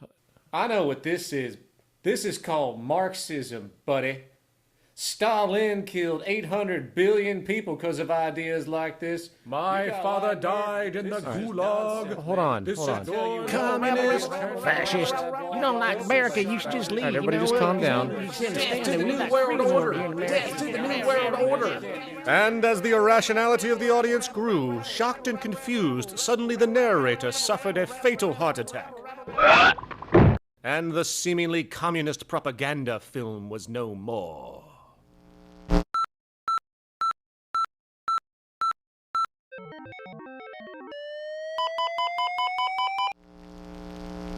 You know, I've said that sort of thing to people in think tank type of situations, and you know, these Club of Rome types and so forth. Marxist. What Marxist? Where did that come from? You know, they got this icon they hold on to as their holy grail, and it's such an easy one, you know. People ask if I'm a socialist or a communist or a capitalist, and I say I'm none of the above. And why do you think that those are the only options? All of those political constructs were created by writers who assumed that we lived on a planet of infinite resources. Not a one of those political philosophies even contemplates that there might be a shortage of anything. I believe that communism, socialism, free enterprise, fascism are part of social evolution, that you can't take a giant step from one culture to another, but they're in-between systems. Before there's any ism, we've got a life ground, and the life ground is, as I just described most easily, it's all the conditions required to take your next breath, and that involves the air you breathe, the water you get, the safety you have, the education you can access, all these things that we share and use and that no life in any culture can do without. So we've got to reset down to the life ground, and the life ground is no longer any ism. It's life value analysis. It's simply a matter of historical fact that the dominant intellectual culture of any particular society reflects the interests of the dominant group in that society. In a slave-owning society, the beliefs about human beings and human rights and so on will reflect the needs of the slave owners. In a society which again is based on the power of certain people to control and profit from the lives and work of millions of others. The dominant intellectual culture will reflect the needs of the dominant group. And so that if you look across the board, the ideas that pervade psychology and sociology and history and political economy and political science fundamentally reflect certain elite interests. And the academics who question that too much tend to get shunted to the side or to be seen as sort of radicals. The dominant values of a culture tend to support and perpetuate what is rewarded by that culture. And in a society where success and status is measured by material wealth, not social contribution, it is easy to see why the state of the world is what it is today. We are dealing with a values system disorder, completely denatured, where the priority of personal and social health have become secondary to the detrimental notions of artificial wealth and limitless growth. And like a virus, this disorder now permeates every facet of government, news media, entertainment, and even academia. And built into its structure are mechanisms of protection from anything that might interfere. Disciples of the monetary market religion, the self-appointed guardians of the status quo, constantly seek out ways to avoid any form of thought which might interfere with their beliefs, the most common of which are projected dualities. If you are not a Republican, you must be a Democrat. If you are not a Christian, you might be a Satanist. And if you feel society can be greatly improved to consider perhaps, I don't know, taking care of everyone, you're just a utopianist. And the most insidious of them all, if you are not for the free market, you must be against freedom itself. I'm a believer in freedom. Every time you hear the word freedom being said anywhere or government interference said anywhere, it means, decoded, blocking maximization of turning money into more money for private money possessors. That's it. Every other thing they'll say, oh, we need more commodities for people, oh, this is freedom against tyranny and so forth. Every time you see it, you can decode it down to that. And I think you'll find a one-to-one correlation with every time they use it. And this is a sense in which we might call it's a syntax, a governing syntax of understanding and of value, so that it governs beneath their own recognition of it. So they may not say, oh, I didn't mean that at all, but in fact, that's what they do. Just like you may speak a grammar, and you have rules of grammar you follow without recognizing what the rules are. And so what we have is what I call the ruling value syntax that underlies this. So every time they use these words, government interference, lack of freedom, or progress, or development, you can decode them all to come back to mean that. Of course, when you hear the word freedom, it tends to be in the same sentence with something called democracy. It's fascinating how people today seem to believe that they actually have a relevant influence on what their government does, forgetting that the very nature of our system offers everything for sale.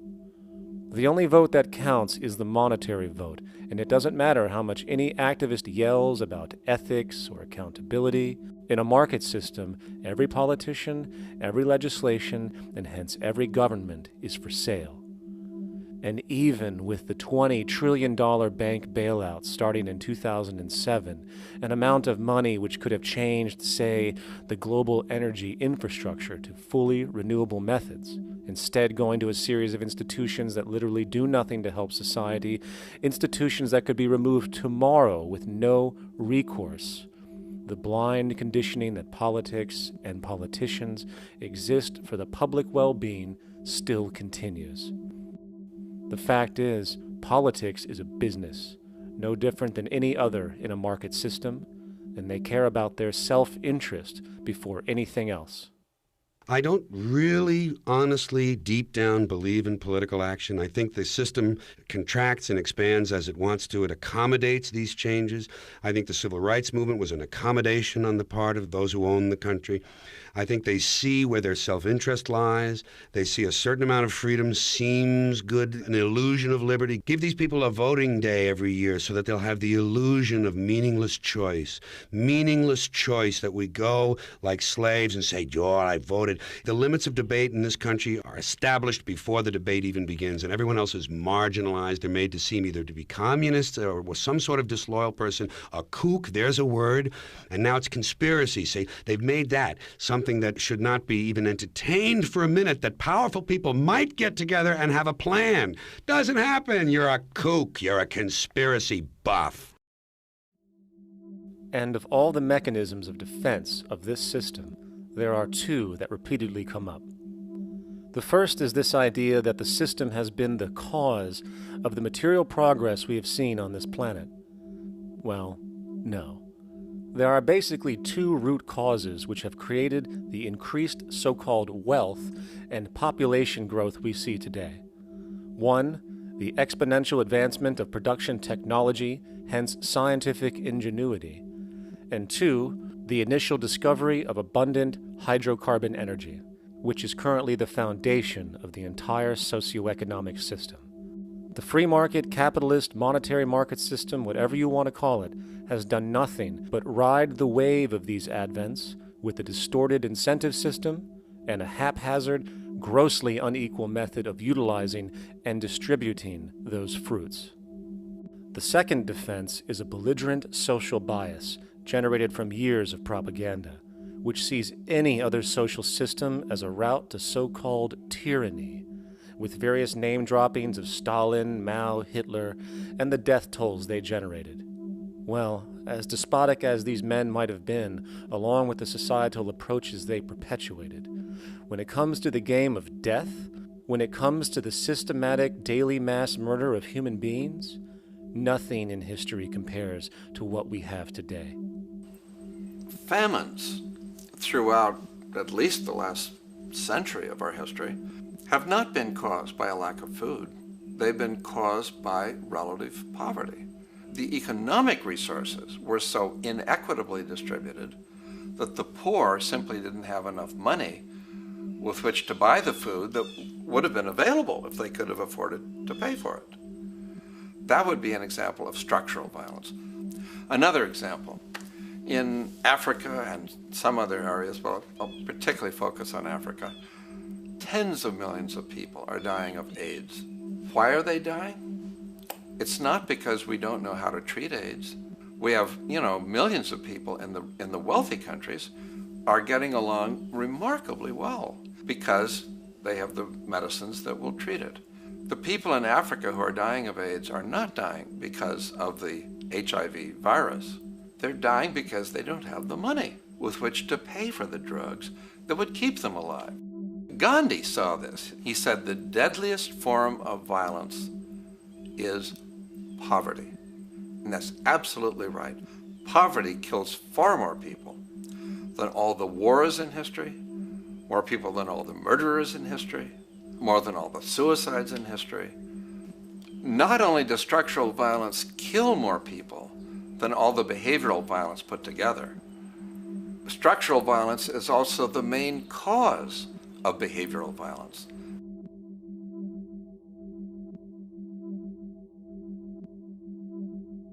Oil is the foundation of, and that is present throughout the edifice of human civilization. There are 10 calories of hydrocarbon energy, oil and natural gas, in every calorie of food you and I eat in the industrialized world. Fertilizers are made from natural gas. Pesticides are made from oil. You drive oil-powered machines to plant, plow, irrigate, harvest, transport, package. You wrap the food in plastic, that's oil. All plastic is oil. There are 7 gallons of oil in every tire. Oil is everywhere. It's ubiquitous. And it's only because of oil that there are 7 billion people, or almost 7 billion people on this planet right now. The arrival of this cheap, easy energy, which is equivalent, by the way, to billions of slaves working around the clock, changed the world in such a radical way over the last century, and the population has gone up 10 times. But by 2050, oil supply is able to support less than half the present world's population in their present way of life. So the scale of adjustment to live differently is just enormous. The world is now using 6 barrels of oil for every barrel it finds. 5 years ago, it was using 4 barrels of oil for every barrel it finds. A year from now, it's going to be using 8 barrels of oil for every barrel it finds. What's disturbing to me is the lack of any real effort from governments worldwide or industry leaders worldwide to do something different. I mean, we have these sort of attempts to build more wind power and to maybe do something with tide. We've got attempts to make our cars a little bit more efficient. But there's nothing which really looks like a revolution coming along. These are all pretty minor. And that, I think, is pretty frightening. And the governments who are driven by these economists who don't really appreciate what we're talking about are trying to stimulate consumerism to restore past prosperity in the hope that they can restore the past. They're printing yet more money lacking any collateral at all. So if the economy improves and recovers and growth, famous growth comes back, it'll only be short-lived because within a short period of time, counted in months rather than years, it'll hit the supply barrier again. There'll be another price shock and a deeper recession. So I think we go into a series of vicious circles. So you have the economic growth going up, price spike, everything shuts down, that's where we are now. Then it starts to come up again. But what we have now is this area where there's no more ability to produce cheap energy. We're at the peak. We're on the downslope of oil production. No way you're going to get any more out of the ground any faster, which means that things shut down. The price of oil drops, which it did in early 2009, but then as you have an ersatz so-called recovery, the price of oil starts to come back. It's recently been hovering around $80 a barrel, and what we see is at $80 a barrel now, with the economic and financial collapse, people are having a hard time affording that. World oil production right now is about 86 million barrels a day. Over 10 years, you're looking at roughly 40 million barrels a day having to be replaced. There's nothing around which can come even within 1% of meeting that sort of demand. If we don't do something pretty quickly, there's going to be a huge energy deficiency. I think the big mistake is in not recognizing a decade or so ago that a concerted effort needed to be made to develop these sustainable forms of energy. I think that's something our grandchildren will look back on with total disbelief. You people knew that you were dealing with a finite commodity. How could you possibly have built your economy around something which was going to disappear? For the first time in human history, the species is now faced with the depletion of a core resource central to our current system of survival. And the punchline of the whole thing is that even with oil becoming more and more scarce, the economic system will still blindly push its cancerous growth model, so people can go out and buy more oil-powered cars to generate GDP and jobs, exacerbating the decline. Are there solutions to replace the edifice of the hydrocarbon economy? Of course. But the path needed to accomplish these changes will not manifest through the market system protocols required, since new solutions can only be implemented through the profit mechanism. People are not investing in renewable energies because there is no money in it in both the long and short term, and the commitment needed to make it happen can only occur at a severe financial loss. Hence, there is no monetary incentive, and in this system, if there's no monetary incentive, things do not happen. And on top of it all, peak oil is just one of many surfacing consequences of the environmental social train wreck gaining speed today.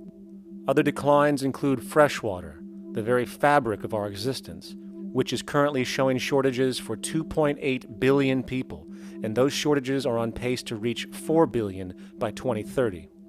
Food production, the destruction of arable cropland, from which 99.7% of all human food comes from today, is occurring up to 40 times faster than it is being replenished. And over the last 40 years, 30% of the arable land has become unproductive. not to mention that hydrocarbons are the backbone of agriculture today, and as it declines, so will the food supply. As far as resources in general, at our current patterns of consumption, by 2030 we will need 2 planets to continue our rates, not to mention the continual destruction of life-supporting biodiversity, causing extinction spasms and environmental destabilization across the globe. And with all of these declines, we have the near exponential population growth, where by 2030 there might be over 8 billion people on this planet. Energy production alone would need to increase 44% by 2030 to meet such demand. And again, since money is the only initiator of action, are we to expect that any country on the planet is going to be able to afford the massive changes needed to revolutionize agriculture, water processing, energy production, and the like, when the global debt pyramid scheme is slowly shutting the entire world down? Not to mention the fact that the unemployment you currently see is going to become normality due to the nature of technological unemployment. The jobs are not coming back. And finally, a broad social perspective. From 1970 to 2010, poverty on this planet doubled due to this system. And given our current state, do you honestly think we will see anything less than more doubling, more suffering, and more mass starvation? There is not going to be any recovery. This is not some long depression that we're someday going to pull out of. I think the next phase we're going to see after the next round of economic collapse is massive civil unrest, when employment checks stop being paid because the states have no money left. And when things get so bad that people lose confidence in their elected leaders, they will demand change if we don't kill each other in the process or destroy the environment. I'm just afraid that we might get to the point of no return. And that bothers me no end. We do all we can to avoid that condition. It's clear that we're on the verge of a great transition in human life. What we face now is this fundamental change of the life we've known over the last century. There has to be a link between the economy and the resources of this planet, the resources being, of course, all animal and plant life, the health of the oceans and everything else. This is a monetary paradigm that will not let go until it's killed the last human being. The in-group will do all it can to stay in power. And that's what you got to keep in mind. They'll use the Army and Navy and lies or whatever they have to use to keep in power. They're not about to give it up because they don't know of any other system that will perpetuate their kind.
straight and stronger course to the corner of your life. Just remember that the goal is for us all to capture all we want.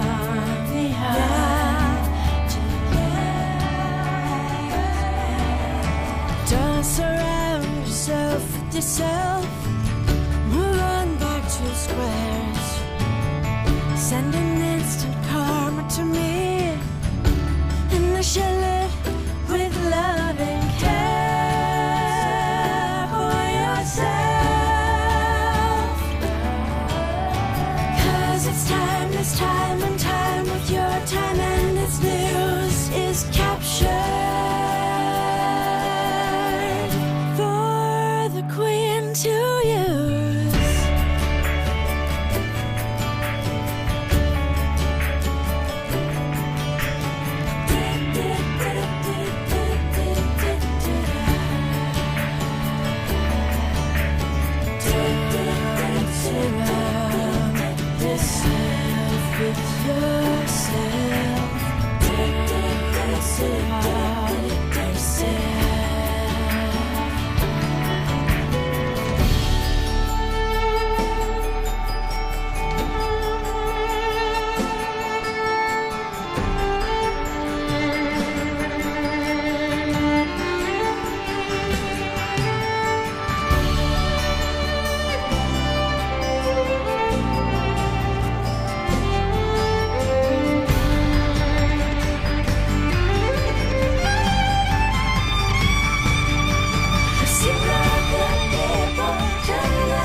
Satisfied, I'm on my way.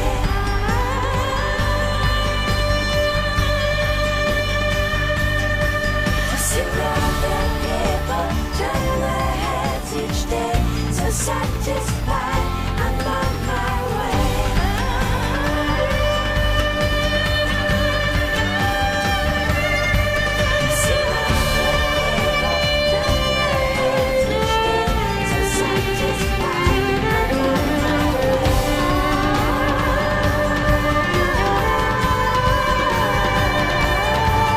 see other people turn their heads each day.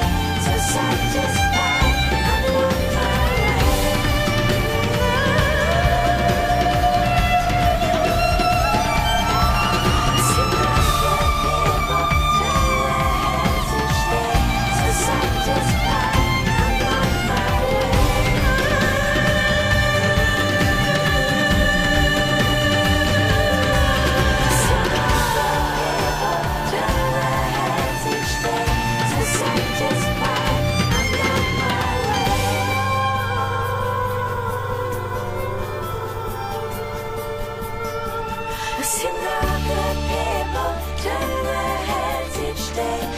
Satisfied, I'm on my way.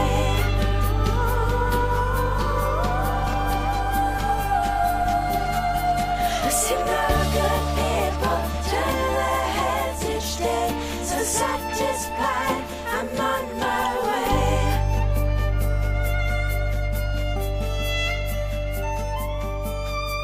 I see no good people turn their heads each day.